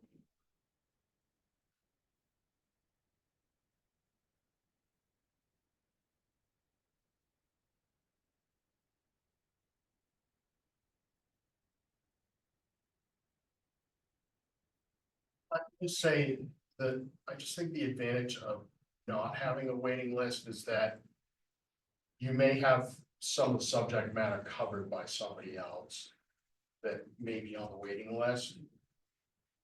You know, let's say there was somebody who was doing that testimony today, it's like, oh, they covered everything.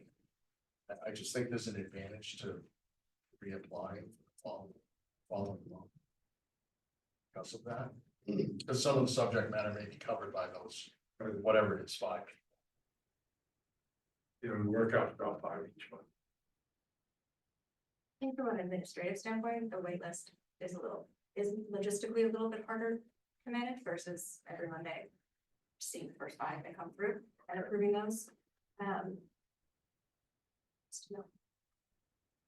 Will you be replying to every person of like, we're sorry, but we already had 5 people, please email? Like, will that create an administrative burden for you? I mean, it'll be one extra thing, but it won't be difficult, because we'll just create a template that we can respond to people with. And now the first 5 get the instructions, and then the ones who didn't, you know, it's every month.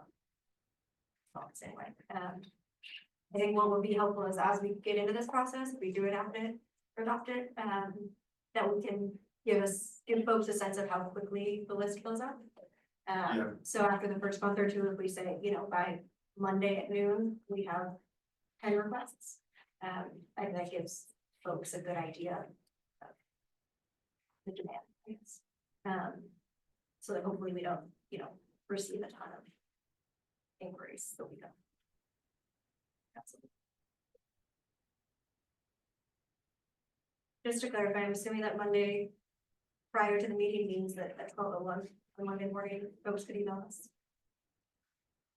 I don't know, are you on email at that time? No, but I want to see them come through, and if that timestamp is correct, then they get it. I mean, if I wanted to say something, I'd let that auto message send. Just to clarify what the council's intent is here, so that we're. You wanna establish I mean, Monday morning to me sounds like, you send me an email at 12:01 a.m., you were the first person to email me. Could we be arbitrary and say eight? Great. Monday at 8 a.m. I think, yeah, I don't want people to have to set their alarm for midnight to email us. That would be a barrier. I mean, I respect the passion and dedication, but. I have sort of, I think it's a wait and see kind of thing, but I am, I sort of do wonder if we're gonna find ourselves in that. If we're this popular, we'll find ourselves in a Ticketmaster scenario where, you get multiple emails at exactly the same time. We're not Taylor Swift, we're not gonna go on. Come on. So we all were. Our secret, not too. One thing I am concerned about is redundancy. And just, there are organizations that won't be named that are really good at lobbying and getting a bunch of, that are really good at getting a bunch of people to sign up and we could go months with just kind of being lobbied by the same kind of subject matter. And I'm just wondering how you're gonna approach that. We're gonna take it as it comes. We're going to decide if we find that, we'll make changes. This is all, we can change this at any time. I mean, it sounds wonderful, and when I think of it in kind of a campy way, it's like, great, each person's gonna have this really cool stuff that they're gonna bring to the council. But there are some folks in different organizations that are really organized, and they have some, some agenda. Yeah. We're not a legislative committee. No, I kind of base this on the Lewiston City Council, because when I spoke there and gave public comment, this is pretty much how they did it. And it was really neat. It was so neat to hear some of the people, their comment, about, oh, this crosswalk is not safe, or something like that. And I just thought that was really cool. I really liked it. And it is right at the beginning of the meeting. I've been in for that many times. It's right, and at three minutes, you're done. Yeah. I was in mid-sentence. Get out. Okay, so I'm going to. Can I make my own motion? I'm gonna make a motion that we accept this as written, except for in the first paragraph, last line, replace the word recovery with people with lived or living experience with substance use. And in the second paragraph, 1, 2, 3, 4, 5, 6, the 8th line, we had Monday at 8 a.m. part of the meeting. And in the 4th to last line of the second paragraph, this sentence will read, public comments during this time may not include a request for funding for specific individuals or organization, instead of should not. Their second. Second. For the purposes of whatever, I'll second it, yes. Bruce, you did? Gordon beat you to it, Betsy. I beat you to it, Betsy, good. Who beat Gordon? Okay, just need to know who. Discussion, Could we say shall not? Shall not is fine. The word may just kind of. Shall. I'll push shall. I like shall. You like shall? It's gonna happen. Yeah, we're gonna slip perfect back. You know it's going. I don't think she heard you. Oh, and Pulsifer. Yes. Thank you. Sorry. Bin Man, Yes. Betsy Fitzgerald, Yes, Bruce Naughton, Yes. Chastity Fool, Yes. Gordon Smith, Yes. Holly Stover, Yes. Maggie McLaughlin, Yes. Paul Pencil, Tess Parks. Yes. Thank you. Liz is there. Oh, Yeah, Sorry. she's not ready. yes. Is she there? If you say her name, she doesn't come. She's not here. Liz Blackwell Moore. No, she's just coming for prevention. Okay. Okay, And I also just say on record, it starts May, Hey, yes, May, that's so, it. yes, but just so the public knows. And Grayson, I will make those corrections and send it to you for publication. Thank you so much. it's May 8th. Is that our meeting or is that the Monday that it opens up for people to sign up? It's the Monday or the council meeting. Paul, could I also request that, I'm sorry to interrupt, I just can't see too much here. Would you also make sure that I see that so that the minutes accurately reflect that? And to Betsy and. Please, And thank you. Grayson. Oh, okay, great.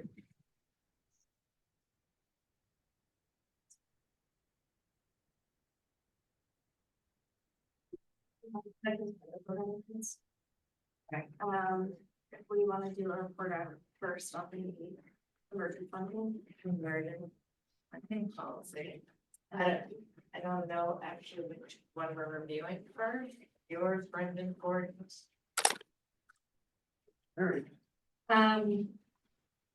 So the two copies that you have in the packet, the one that Brendan, or one that has Gordon and Brendan's edits, and that was discussed at the Programming Grants Committee meeting. Based on feedback from that discussion, with that document in hand, I made updates, which is the draft copy that was included in the packet before that one. It's I've read it, and it's the executive director draft. One piece of feedback we received was that, and I believe Sheriff Rocket was the one who mentioned this, that a statement of purpose would be helpful. We also discussed changing it from an urgent funding policy to emergent funding, recognizing that it takes time for us to get funds out the door, and urgent was a bit of a misleading title. I also expanded on this policy a little bit more to provide some eligibility and submission requirements, which this is the first time the council reviewed those, so we'll need to discuss. I did want to include what information was required with this policy. I recognize that petition could only be considered at full council meetings. This would not be, they would not be considered at committee meetings.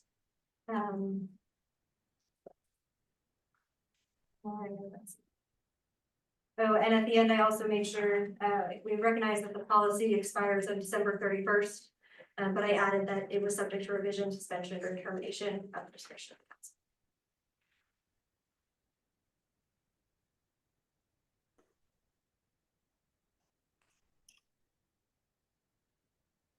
the council. I'm so nervous about this policy, even just reading the comments that we received for this month, I can't see how those wouldn't emerge as requests for emergent funding right now, and I feel like you guys, from my understanding, went through such a robust process. So overall, I'm quite concerned, but it's also clear that the last 3 meetings we have, or the last 2 at least, authorized this one for people to operate outside of that grant funding. So I see this as like a less than ideal, but better than nothing circumstance. I would, in the specific language, I prefer the language from Mary that she's put together, but I would take out the council member support of identifying current members of the council with which the petitioner has discussed the petition. I want to take the burden of the petitioner off and also try to control people reaching out individually to us. And I think that's, or did you mean petitioner, the council member? Or the actual organization? That's on section required information. I think that comes from my suggestion, which is in part 3A. And, you know, the idea, I think it's some, or maybe that's where it is. I think the idea was that people, this wouldn't cause people to reach out to council members. I think people will reach out to council members. Like, anyway, this is reporting. This is just to say, because you know, to the extent you've reached out to a council member, tell the council. So that all the other council members know. I did just want to mention the things that got passed that you mentioned that were outside of this policy. I do think those were results of people reaching out to council members anyway. So I think adding that into the policy is just kind of, like you said, making, yeah. Clarification helps. But to the extent, I mean, it's a good point. I mean, to the extent that you read this to say, you know, petitioners ought to reach out to current council members. That wasn't, you know, my intent. Other council members may, you know, wish to keep it for that reason, but my intent had been, my expectation is people are and will be reaching out to council members. The rest of the council who consider this petition, you know, want to know about those conversations. Or did you still? But that's the question. I mean, this process is limited just to applications that we received during the grant process in 2020. Right, that's the limited pool. We've not yet established a policy to respond to like a couple of requests that we had in the written materials today.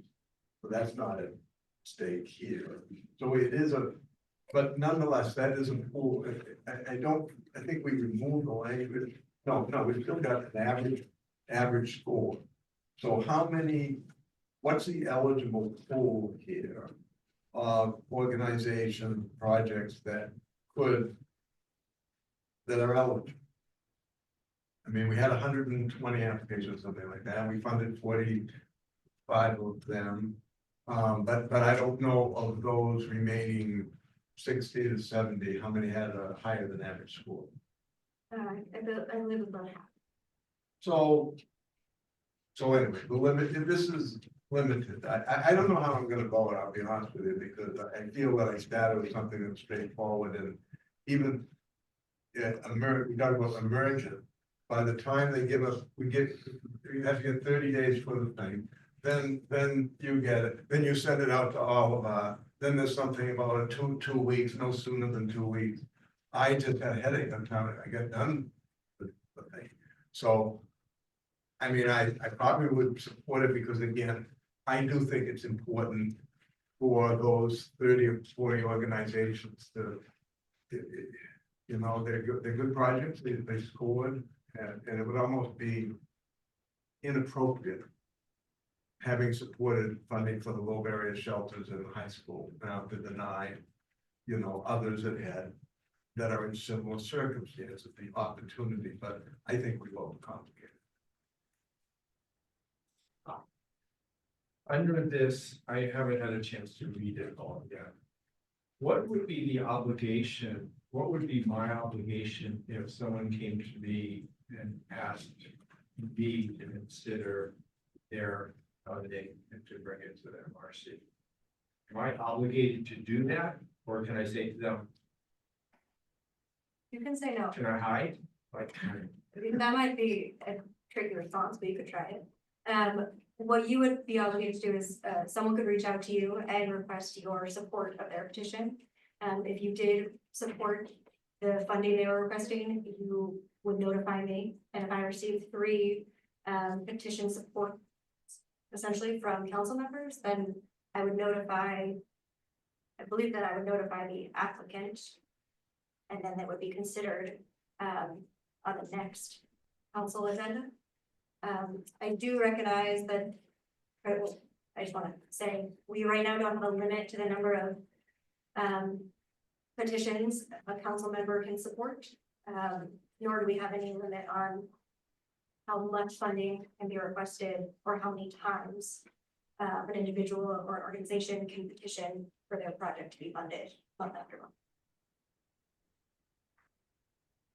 Is there a motion on the, or we're discussing prior to any motion? Yeah. Thank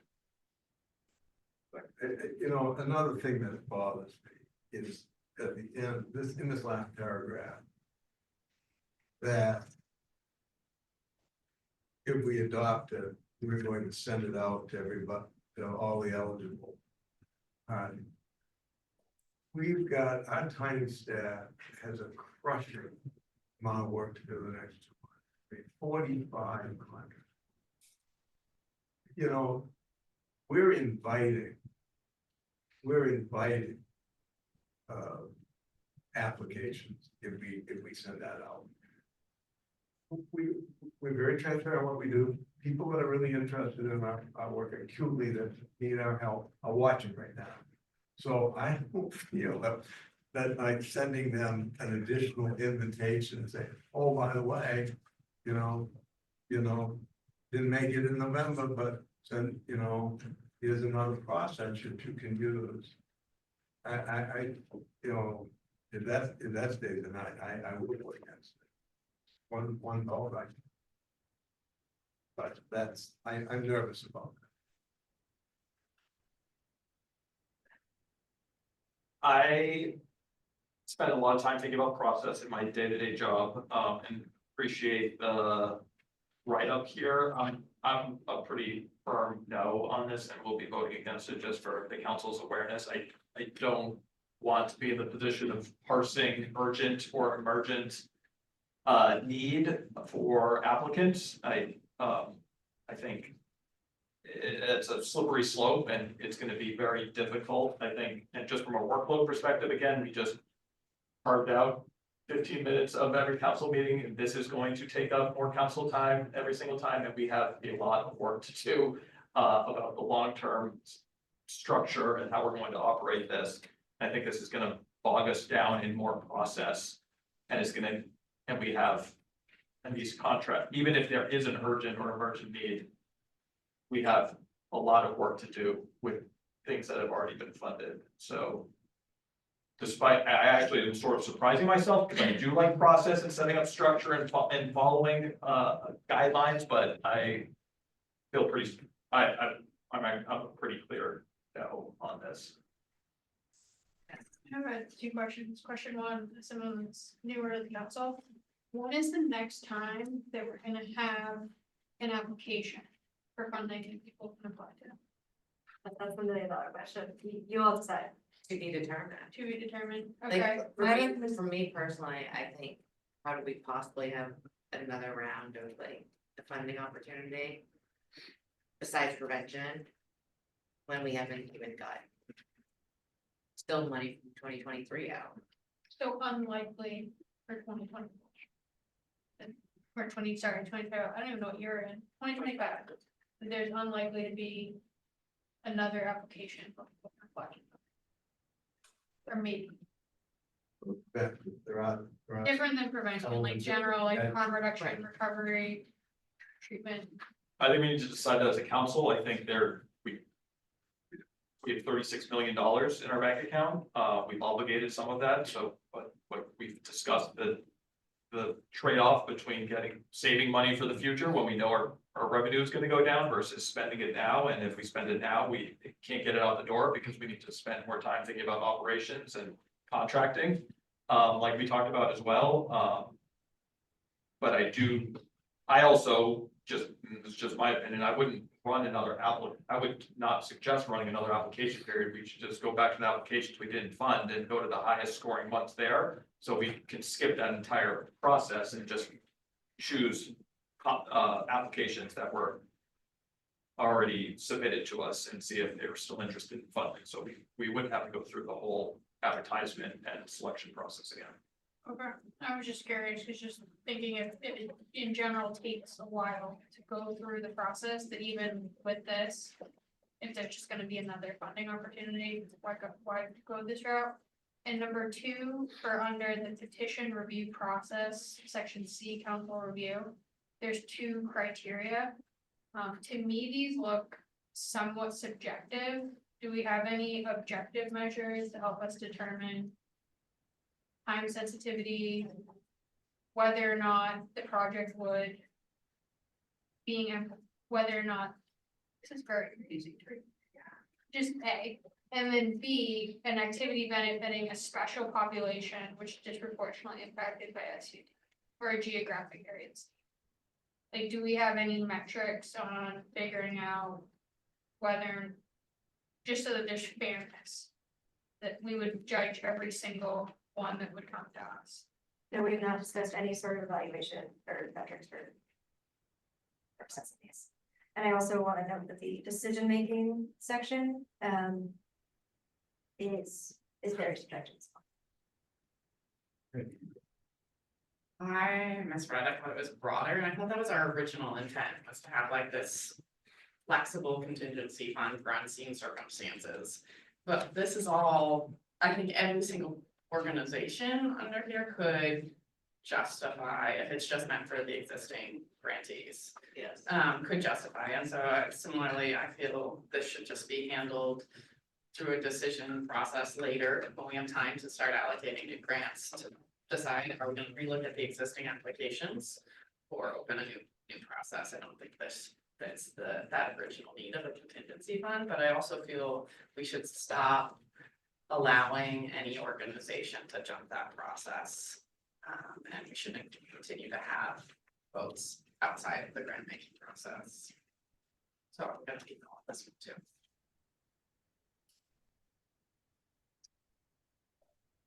Given the work we have in front of us, Mary, when do you, looking forward, and I know you're gonna be gone by then, so maybe you're not even looking there.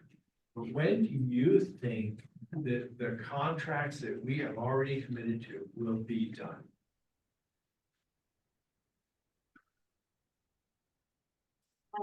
I think that before I leave, I will do everything in my power to get contracts, all of the contracts that we are obligated to fund, finished. And then we have a new executive director. We've decided on option 1, 2, or 3. And then we could revisit this. And we would have more time to dedicate to it, whichever way we decided to go. Whether we go with the grantees, the grants and applications that we did before and go down the line, or we open up a new.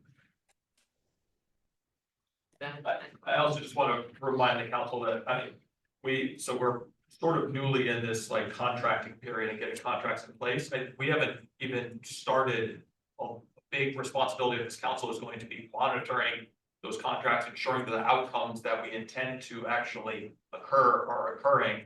They're going to be asking for contract amendments, they're gonna ask for different conditions, they're gonna want to change the language in the contracts because they're not gonna want to do a certain thing in it, like, section 3, subsection B, like I can't do this, I want to do this other thing, and we're gonna have to decide whether or not we want to review all of those in this council or not. But I think that oversight of the contracts and ensuring oversight of the contract is one thing, and then also ensuring that the contracts are actually producing the outcomes that we want is a whole nother body of work that we literally have not engaged on at all. So, and that is probably even more time to think about. It's just as time consuming, I think, as getting contracts out, because it's gonna be, we're gonna have dozens and dozens of projects out there operating, some going very successfully, and I have no doubt some not going successfully, and we're gonna have to make decisions on how we want to handle those. So just like, I just want to make sure that once we get through the contracts that we've already awarded, that this isn't them. There's just going to be a new portion of work that we're going to be responsible for. It's not just gonna. We're not gonna have an empty agenda in our council meetings. I want to amend something that Mary said. It doesn't correct what she said, but it adds to what her response. She's not in control of parts of this process. So I do not believe that all these contracts can be done before she leaves. Based upon previous 15 to 16 months and the fact that we don't control parts of the process, the third-party contracts. And every one of them requires a really tremendous amount of work. It just takes one standard term, state term and condition, and some organization that hasn't had a state contract, and their lawyer at the very end, after we worked with them for weeks, says, well, we're not gonna do this indemnification thing, what's that? And then it starts a whole other process. So, and we just, I said earlier in this meeting, the high school shouldn't need its money and its contract actually until a year from now. So I really wouldn't want Mary spending her time and her staff spending time on that particular contract. I believe that we'd be quite successful if in the next 8 months, by the end of the calendar year, we had the vast majority of these done. I believe that some of them won't go to contract, that some of these projects will evaporate along the way. So it's a really a crushing amount of work to be done by a small number of people, and we've already changed the process 2 or 3 times. Even the last meeting, I think we were still at the point where, oh, well, 2 or 3 people on the council will take this on. I think Mary has absolutely and has made the right decision that, well, we tried this actually with the numbers of people, and we could see how she was gonna have to do it all over. And it's kind of, we've all been in that situation in life, and we say, this would be just easier to do it myself. We all have been there. So I just, again, I don't think she should be under the pressure to feel that she got to get every contract done before she leaves. I don't believe it's even possible. But we're gonna, we're gonna do everything we can, all of us, to do as many as we can, as quickly as we can.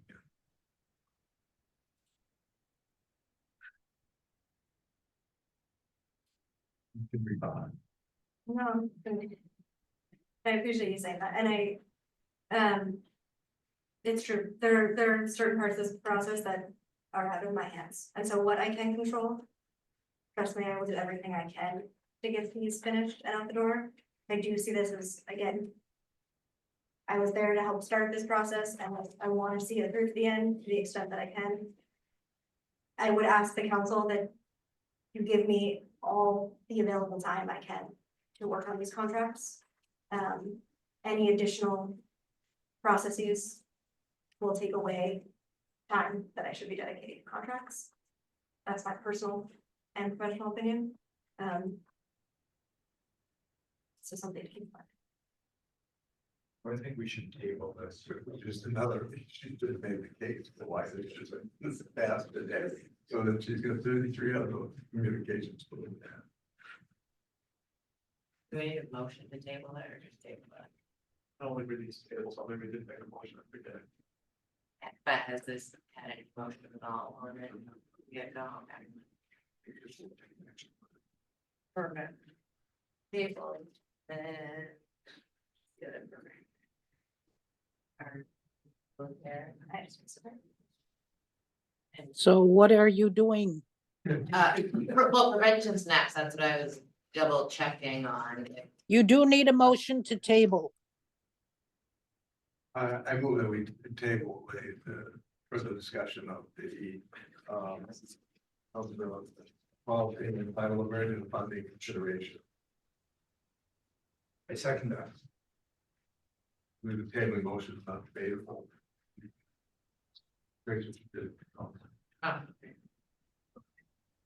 Amber Pulsifer, Excuse me, yes. Ben Mann. Yes. Betsy Fitzgerald, Yes. Bruce Nodden. Yes. Chastity Tool, Yes. Gordon Smith, Yes. Holly Stover. Yes. Could you turn your camera on?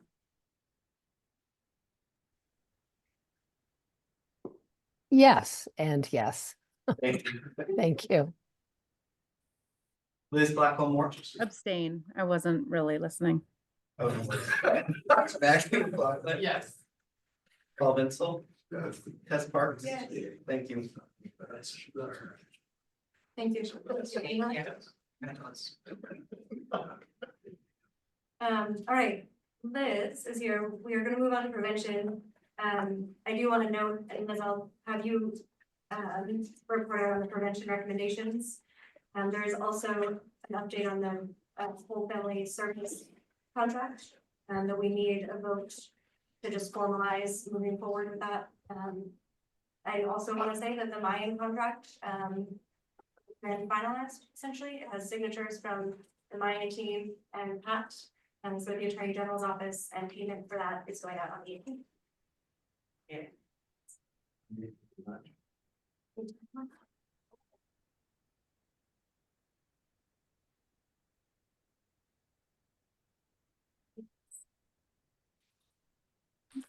Are you waiting for me to start? Once you're ready, we're ready for you, yes. Okay, great. Well, thanks, and sorry I haven't been at the meeting. I'm not sure if it was communicated. My father passed away a few days ago, and so I'm visiting family and here, helping my family and grieving and all of that.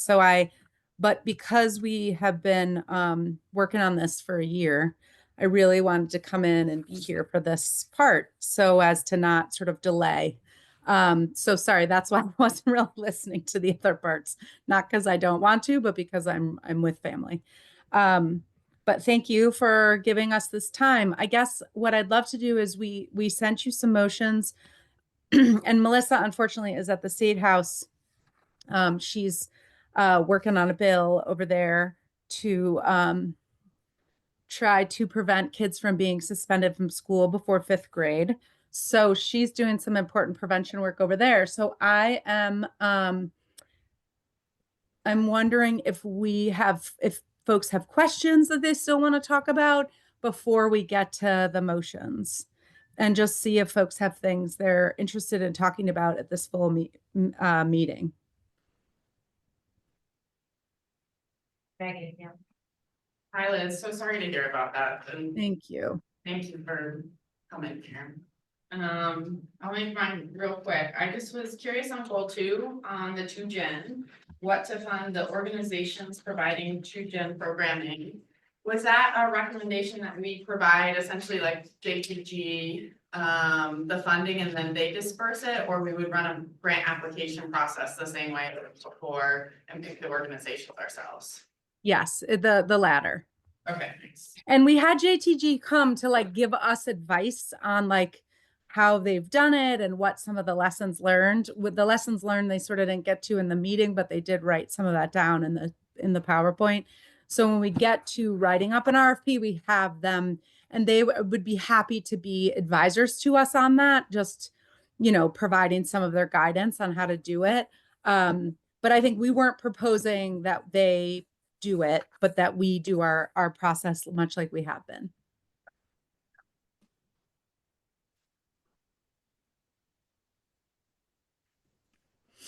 Are there any other questions? I think, are we talking about the whole first 3 pages? I've got a question just about the hiring of the CDC staff person. Liz, honestly, it's probably a question for Ben. I just want to, I know what it takes, having been in state government for 6 years now. It's not easy to get a line item to hire a staff person. You might have to do it by contract, but has the CDC, do they have the ability, even if we give them the money, to actually add a staff position over there?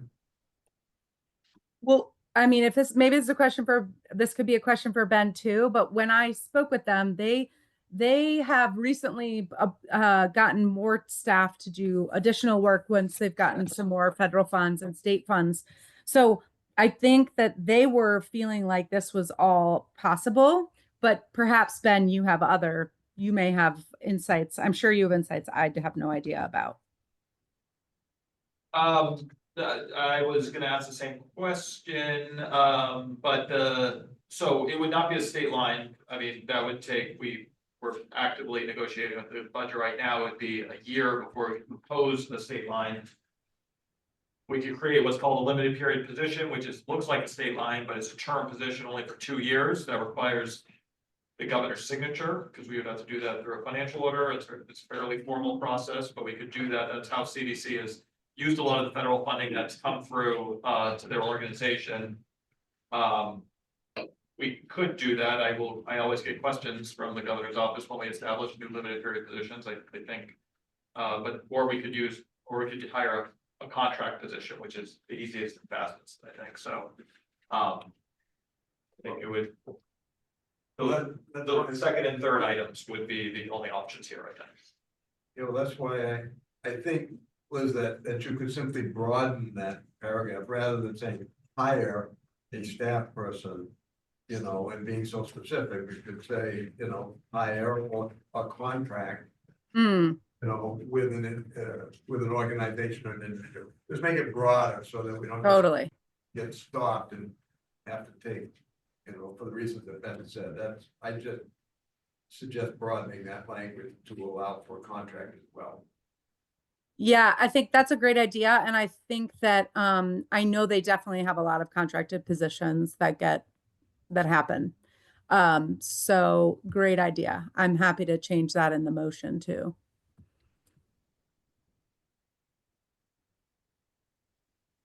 I'm just trying to get to it so that I can, when we read the motions, I'm able to have that in there. Any, do folks have other questions? Other concerns?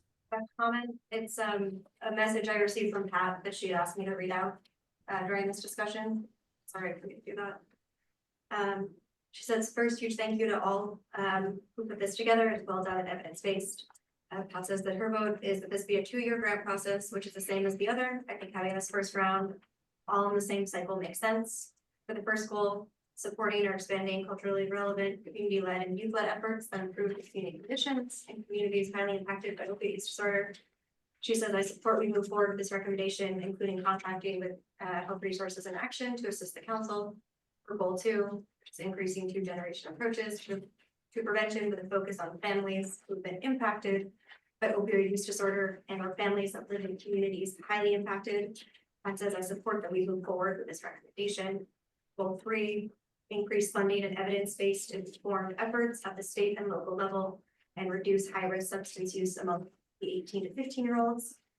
That says, I currently have concerns and many questions in regards to funding a position within a state agency, as well as allotting funding for them to distribute. It has been explained that this is no different than funding other agencies with staff, but I see it differently. This is a state agency hiring a staff member and then a state agency determining the distribution of funds. As it stands currently, I would not move this recommendation forward as it's currently written. My vote, if I was attending, would vote goal 1 and 2 forward and vote to send goal 3 back to the executive director, who will work with the prevention group in answering concerns in regards to this goal. Thanks for reading that. I guess I'll say in response to a few things. One, I think we already are off cycle with the prevention grants, regardless of whether you do 2 years or extend these to 3, extend the funding, the timeline by which they spend out the funds to 3 to 4 years. We already are off cycle. Like, they aren't going to get funded until well beyond what we're already funding from the last cycle. So I think the argument that they need to be on the same cycle just really doesn't match, because they will already be off cycle. Secondly, I think prevention efforts, they just really are very different than providing services. So the other work we funded at the harm reduction level and in treatment and recovery, they really are folks who are providing a service, right? They're providing services through a recovery center for a certain period of time, or they're providing MAT. Prevention, and this particularly goal number 1, is very different. You're building a coalition, you're building relationships, you're understanding what's happening in the community that needs to be adjusted, and then you're bringing people together to make those changes. And that just like really takes a lot of time and is just much different. You all can decide you want to do it in a 2-year cycle. I just think you're going to find that you are going to have really limited results if you do that, then giving them a little more time to do the work and achieve the outcomes that they're truly looking for. It just takes more time. And then in terms of the 18 to 25-year-old, you know, I think we actually already are doing a pretty similar thing with Mayan and with the Alphon Foundation, in which we're giving them a bunch of money and then saying, you have relationships already with these organizations who are doing youth work, and you all understand what's best to meet the needs of those young people. And so we're giving you this money, and those organizations and you all are going to figure out exactly what to do with it. But we have a good sense of what you're going to do with it because you're supporting youth serving orgs. Similarly, with the Maine CDC, they have relationships with Maine Prevention Network funder or Maine Prevention Network organizations. And I'll be honest, we're one of them, right? So we have a contract already with the Maine Prevention, with Maine CDC for our Maine Prevention Network work. And we have very detailed goals and objectives to meet our the work that we do around prevention for under 18 years old. And similarly, they are very well poised to and know already, like we know what needs to happen with the 18 to 25-year-olds. We've been doing assessments forever and have all the information. We really just lack resources to do the work. And there's really no other organization in the state that would be able to organize, whether it's a nonprofit or a state agency, that would be able to organize that kind of prevention work to the 18 to 25-year-old age group, who, by the way, have the highest rates of use of any age group across the boards, like much higher. They don't die at the highest rates. Usually folks who die of overdoses or cirrhosis of the liver or other drug-related things at an older age, but they have by far the highest, most high-risk use. So those are like sort of my initial responses to that. Do folks have other thoughts that they'd like to share?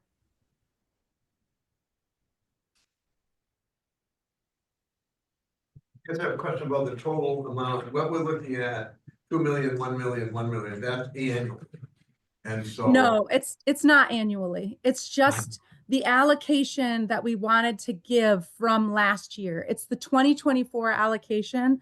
We decided we wanted to give 4 million to each pillar. So that 4 million is the money from last year that we want to allocate out. And we're suggesting that we allocate that money to these proposed projects, and that you allow for 3 to 4 years for that money, 4 million, to get spent. And that if this year we decide we still want to spend money on prevention from calendar 2025, I think Melissa and I would suggest that some amount of that money that we want to allocate, you can just add on to this amount, to these proposed projects, since this prevention work is the work that people said is the things that need to happen over the next 5 years.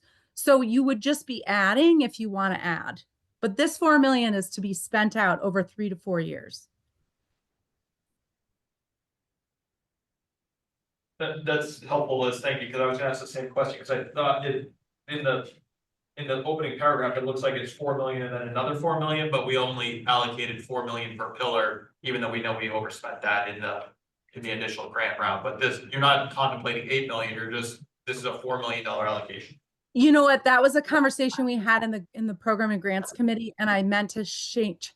I changed it lower in the document, and I forgot to change it in the opening paragraph. I apologize. No, all good. That's reassuring. And then I think we'll just need to talk through, like, well, I think we could probably move it forward, but if we're talking about like 48 months for some of this spending, that would be, I guess we could put it in a 48-month contract. It'd be fairly unusual for the state to do that, but we can do whatever we want. Yeah. And it's at the discretion of the council, obviously. But that would be like less funding for each year, right? So yeah, basically, if I divide by 4, it's basically $1 million a year, as opposed to what we just did for the other 3 pillars, which was more than that, obviously, because we only did some 1 year, some 2-year contracts, right? Right. And so, yeah, I would argue we probably want to add on to this over the next couple of years, what we spend on prevention. This is just to get us started. And I will say, I'm open to other options. Like we have, my Maine Prevention Network grant. We have contracts that are in a 1.5 or 2-year or 1-year increments, but they gave us a 10-year timeline by which they said they would fund us. So my Maine CDC thing, we wrote a RFP for a 10-year grant site, a 10-year proposal. And then we were given, we have contracts that get renewed. So I think there's probably other ways to do it where perhaps you say it's a 2-year contract, but we're trying to tell you you have 3 or 4 years. So I'm sure there's like ways we can navigate that. I guess also we can lead by example and say like prevention requires more time, which is I think why the Maine CDC said, let's do a 10-year project. Yes, we can only get the funding amounts every 2 years, but we know it takes time. Makes sense to me, and just like operationally here, I think the goal 1 is a discrete RFP process, goal 2 is a discrete RFP process, and as proposed, goal 3 would just be a funding transfer to CDC. Exactly.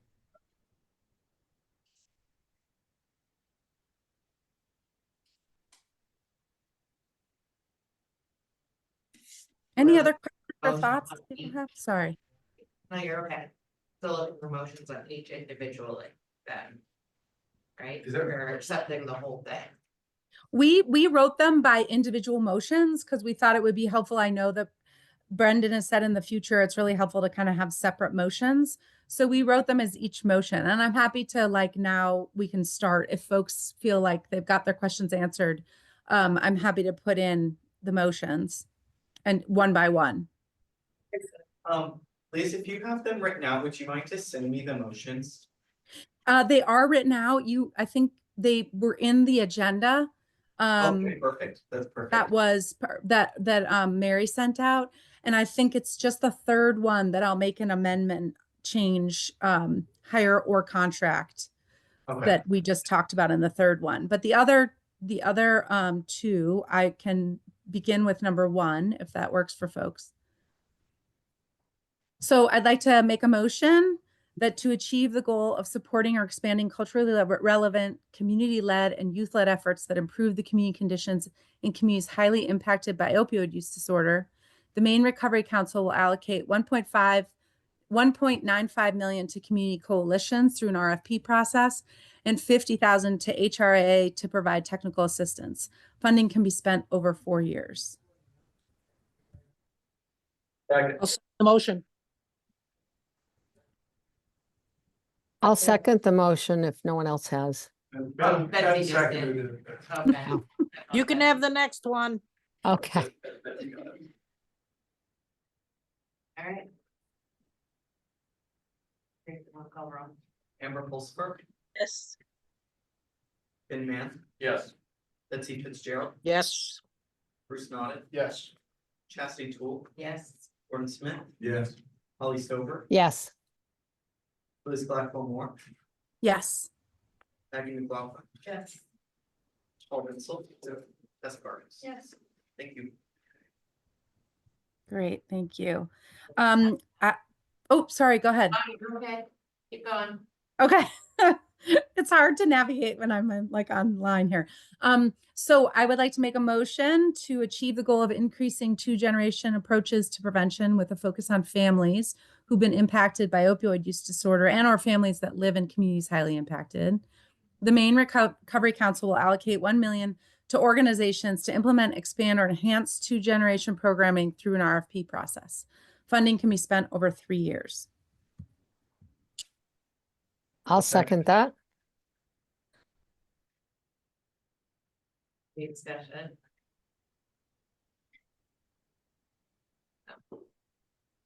Amber Pulsifer, Yes. Ben Mann, Yes. Betsy Fitzgerald, Yes.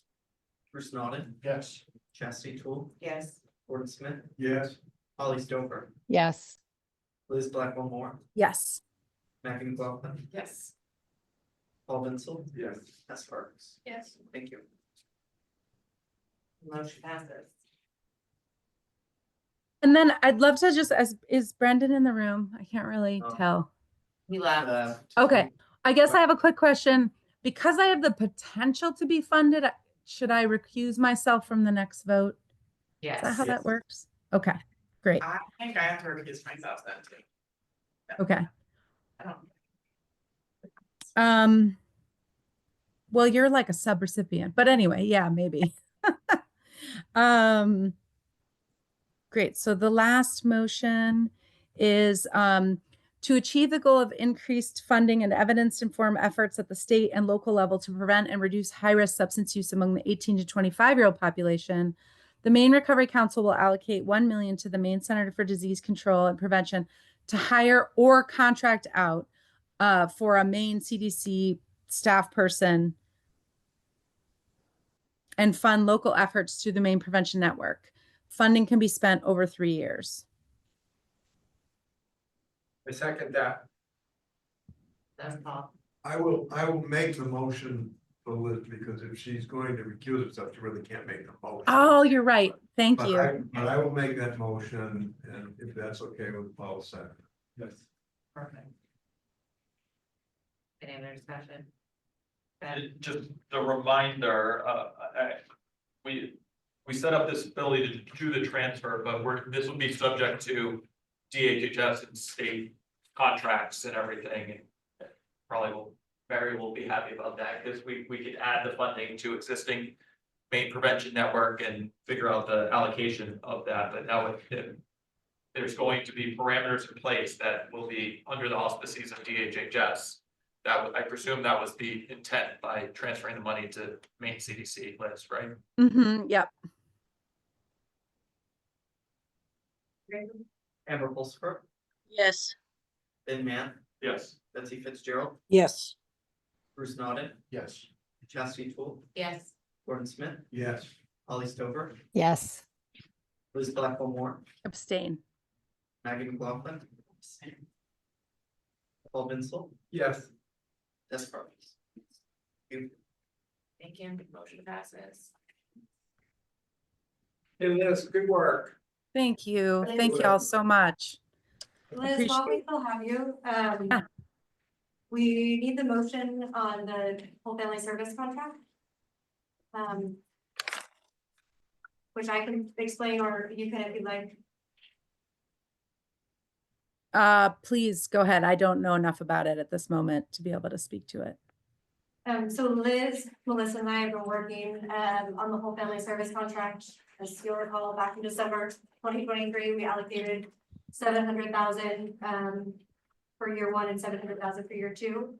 To whole family service, to flexible funding for whole family services. We have determined that the best way for us to get those funds out is to use Maine Community Action Partners as sort of a pass-through agency, much like we're doing with Maine and the Pierre Foundation. And they will help us distribute funding to the CAP agencies, specifically to those who have whole family service coaching programs. So we would need a vote just to state that that is our intention, to provide the money to MECAP, to provide funding, flexible funding to families enrolled in the whole family coaching programs at 8 community action program agencies, and I can list those when we're ready. Could you tell us a little bit about the organization is it the Maine Association of CAP agencies? Is it a trade association that all the CAP agencies belong to? Is that what this is? It's like a membership. It's a membership organization. I wouldn't call it a trade. I mean, I guess you could call it it's a membership and advocacy organization, but that does do other pass-through funding for them. Is it a nonprofit organization? Yeah. Betsy, you seem to nod your head. You know something about them? Are you asking Gordon about the CAP agencies? Yeah, this particular organization that we're gonna give the money to, that's then going to flow our money into the individual CAP agencies, as I understand. Yes, but instead of just to the CAP agencies broadly, we determined the best way to do it is to give it to families who are enrolled in whole family coaching programs, because that's where the evidence-based support is for these flex dollars. So they will be the ones administering the dollars based on the number of families enrolled in those coaching programs. They will do it each year, and they will act again like Mayan and Peter Alphon as sort of our pass-through agency. Right, I'm just, I don't know anything about this organization. I know something about Peter Alpha Foundation. I know something about Mayan, which is kind of under the auspices of the Opportunity Alliance, as I recall. But I don't know this organization. I don't know the CAP agencies very well. I just wanted to know a little bit more about this organization. Because the contract is going to be with a single organization that is a nonprofit organization that does advocacy and membership services for do we have 8 CAP agencies, or is that just the number of agencies that have this family The whole coaching? family coaching program. There's 8. Yes. Do we know how many CAP agencies there are in total anyway in the state? I believe there's 10 or 11. Okay. Well, if it's nonprofit and we've done our due diligence on them, I will go yes. I don't think there's a motion. I also like, so DHHS contracts with CAP agents, a lot of CAP agencies, and I never deal with the association, but as long as they do other pass-through funding for the CAP agencies, they have a mechanism in place to distribute and monitor and manage the funding. Yes. And we talked to them about that, and also reporting oversight and all of that. And they have the mechanisms in place for us to use them and feel confident. I mean, I feel confident using them, and we've engaged in multiple conversations with their team. And the funding to be flexible funding, it doesn't all have to be associated with family coaching. It does, because that's where that's the evidence-based part of it. So is this the same discussion that started out a year and a half ago with that if a family needed $200 to repair their automobile so that the dad could get to methadone clinic, that we wanted organization flexible funding? Yes, to families enrolled in the coaching programs. And that provides an accountability and oversight mechanism, and Liz, let me know if I'm misspeaking. But instead of just opening it up broadly to any family, the ones engaged in this whole family coaching program, they're in it for a year, I believe. And what it allows us to do is make sure that it's going to families where we can track their progress and the impact of the funds. And again, we have that, it's rooted in the evidence-based practice, which is what we have to essentially work towards. Well, that sounds a lot different than we talked about earlier. I'd like to know a little bit more about it. Liz, your prevention work group worked on this? We have been working on it with Mary and Melissa and the CAP agencies. And, we've talked about, I think part of the issue is that when we voted this in, I said it was flex funds for whole family services. Then we had for people engaged in whole family services. That was what we originally voted on. Then I think in a program and grants committee meeting, we sort of got pulled into this, that people wanted it different ways. They want it to be open to everybody. So when we started really working on the contract and working on the deliverables and figuring out what in the MOU allows for us to do this, and really the evidence base, Gordon, I think that's where we've come to, is that the evidence base for providing flexible fundings for prevention. This isn't like for other folks, but when you're really talking about this as a preventative mechanism, the evidence base is really in the fact that people are already engaged in a family coaching model. And when you add additional flexible funds in for crisis, for supporting people in crisis, they do better and their outcomes are better. When you provide emergency funds to families without the whole family coaching, there is a lot less or not a lot of evidence that has monumental sort of preventative impacts. It's helpful, right? Like everybody could use money to fix their car when they're in that kind of situation, but it doesn't mean that they're not going to come back for more funds in 6 months. It's the coaching part with the flexible funds that is the evidence base. So that's how we came to this. Well, we were already here, but I think we just were affirming that that's where the evidence base is. And the CAP agencies, you know, when we've talked to different folks working in there, and they agree, like, how do you narrow that, that narrowed scope makes sense for the work that's happening. There are at least 600 families that are involved in whole family coaching across the state. And so that flexible funding can have a really monumental impact on those people's lives.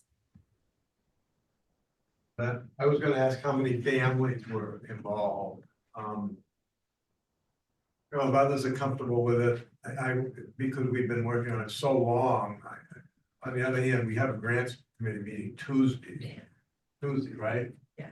I mean, I have a question for Tess, if you don't mind, Tess, being put on the spot, because your predecessor, sort of your predecessor on this committee, had a lot of interest, you had a lot of interest in this issue.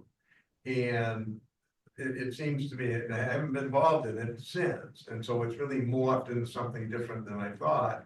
That's not bad, but would MIRAC have a position on this approach that was as described? You described it to him. Well, I'm pretty it's, confident. Sure. it's, Sorry. well, I don't want to speak for Liz, go ahead. Yeah. Well, I guess I would argue that, Gordon, you're suggesting that it morphed. And I would argue that I disagree with that. What I think is we voted in for flexible funding for whole family coaching. It literally says it in the words. I think in a program and grants committee meeting, there was some desire for anybody to have access to the money. And that, I think, was going away from the original intent. And I think we didn't resolve that. There was no vote on that. We didn't resolve it. But I think there was, I think there were some folks who really want people who are in recovery to have flexible funding. And I totally agree. I think that'd be awesome, but that's not prevention money, right? Like, that's a different set of money for flexible funds for people who are in recovery and engaged in recovery supports. Like, that's a different thing that I think we could also really use. But that wasn't what we were voting on. We were voting on prevention efforts, which the evidence base is for folks who are engaged in some sort of parent model, which is parent coaching in Maine. That's what we have, is whole family coaching. And that they have access to flexible funds for emergencies. It could be for their child to get transportation to an after school program. It could be to fix their car. It could be for rent. It could be for food. It could be for a host of things that are related to, generally speaking, they're related to their goals that they've already identified within whole family coaching. It just really refines the vote so that we can direct it as intended to these agencies, and it provides an eligibility requirement, which we needed. How close are we on contracts, on this contract? I have the deliverables developed. We're working to set $1,000 maximum per family each year. And we're just, the details of the administration is what we're into next. I don't know if it helps or hinders, but I recall the original intent that the funding was gonna flow through DHHS and the Office of Family Independence potentially as well, and yes, if that would probably be made it even more restrictive than what right. I would imagine. and we received feedback from the CAP agencies that this route would allow them to use the money as the council had intended. And I don't know where my electronic hand is, so I'll raise my real hand and say that that it sounds like this is a model that has been used before called wraparound, which is an evidence-based practice. So I personally have seen it work very well. Amber. So I'm just wondering what happens to the folks that don't fall under the full family aspect of that. Some individuals go through struggles that may not have children, that may really just need that one-time thing just to get them. So I'm just wondering how that's going to impact some of the other population too that may not fit into that gap due to logistics or whatnot? Yeah, I mean, they wouldn't be eligible. So this is really just a prevention mechanism. It's not meant to be flexible fundings for folks who are who their needs are for them to improve their outcomes for treatment recovery or harm reduction. It's really a preventative. We voted on this as a prevention mechanism. So I agree with you, Amber. There are a lot of people who need flexible funds. And so I think if we would like to do that, we should also that should be in addition to. This was really under prevention funds for that first round, in year one. Okay, thank you for that. I don't want to go back, just because I did ask the question. I mean, do you have any thoughts on this? In terms of. Well, like I this say, fund for it has, families. it's different. I'm concerned because what I thought we were doing, and Courtney was a great advocate for this, is not this. I agree with everything that Liz has said. What Courtney had in mind was really not prevention, The problem I have is that we now we don't have vehicle to go back and actually do what Courtney wanted to do, which was to have a fund administered locally or by the Office of Financial Independence. That's not true, Gordon. I brought this to get to the council. This was the thing I brought, not Courtney. She did not bring this. This was a prevention effort that in a program and grants committee, she said, I think this would be great to have for people in recovery or for other people. And I agree with that statement, but that's not what we voted in. We voted for this as a prevention effort. And you can go look at the original motion for people in whole family coaching, which is the Office of Center for Independence. But when we went to them, it was so restrictive on how all the mechanisms and the CAP agencies, like the harm reduction organization, said, if you really want this money to be used in this way and to really have an impact, we don't think you should do it through OFI.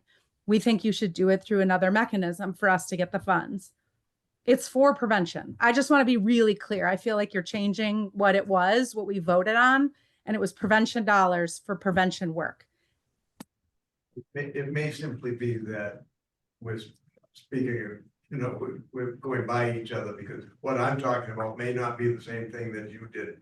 I may have something else in mind, but now we don't have a vehicle to do what I thought we would do. And if in fact we're just working on the deliverables of this contract is not going to be out the door between now and the next board meeting. So I'd like to be able to have it on the agenda for the grants committee. It is a grant after all.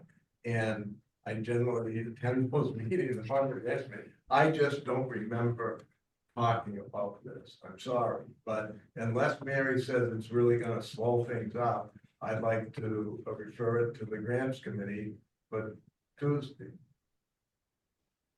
It will slow the process if we don't vote on it today, but I recognize the need to have more discussion. And Gordon, I do really think this is in line with what we had.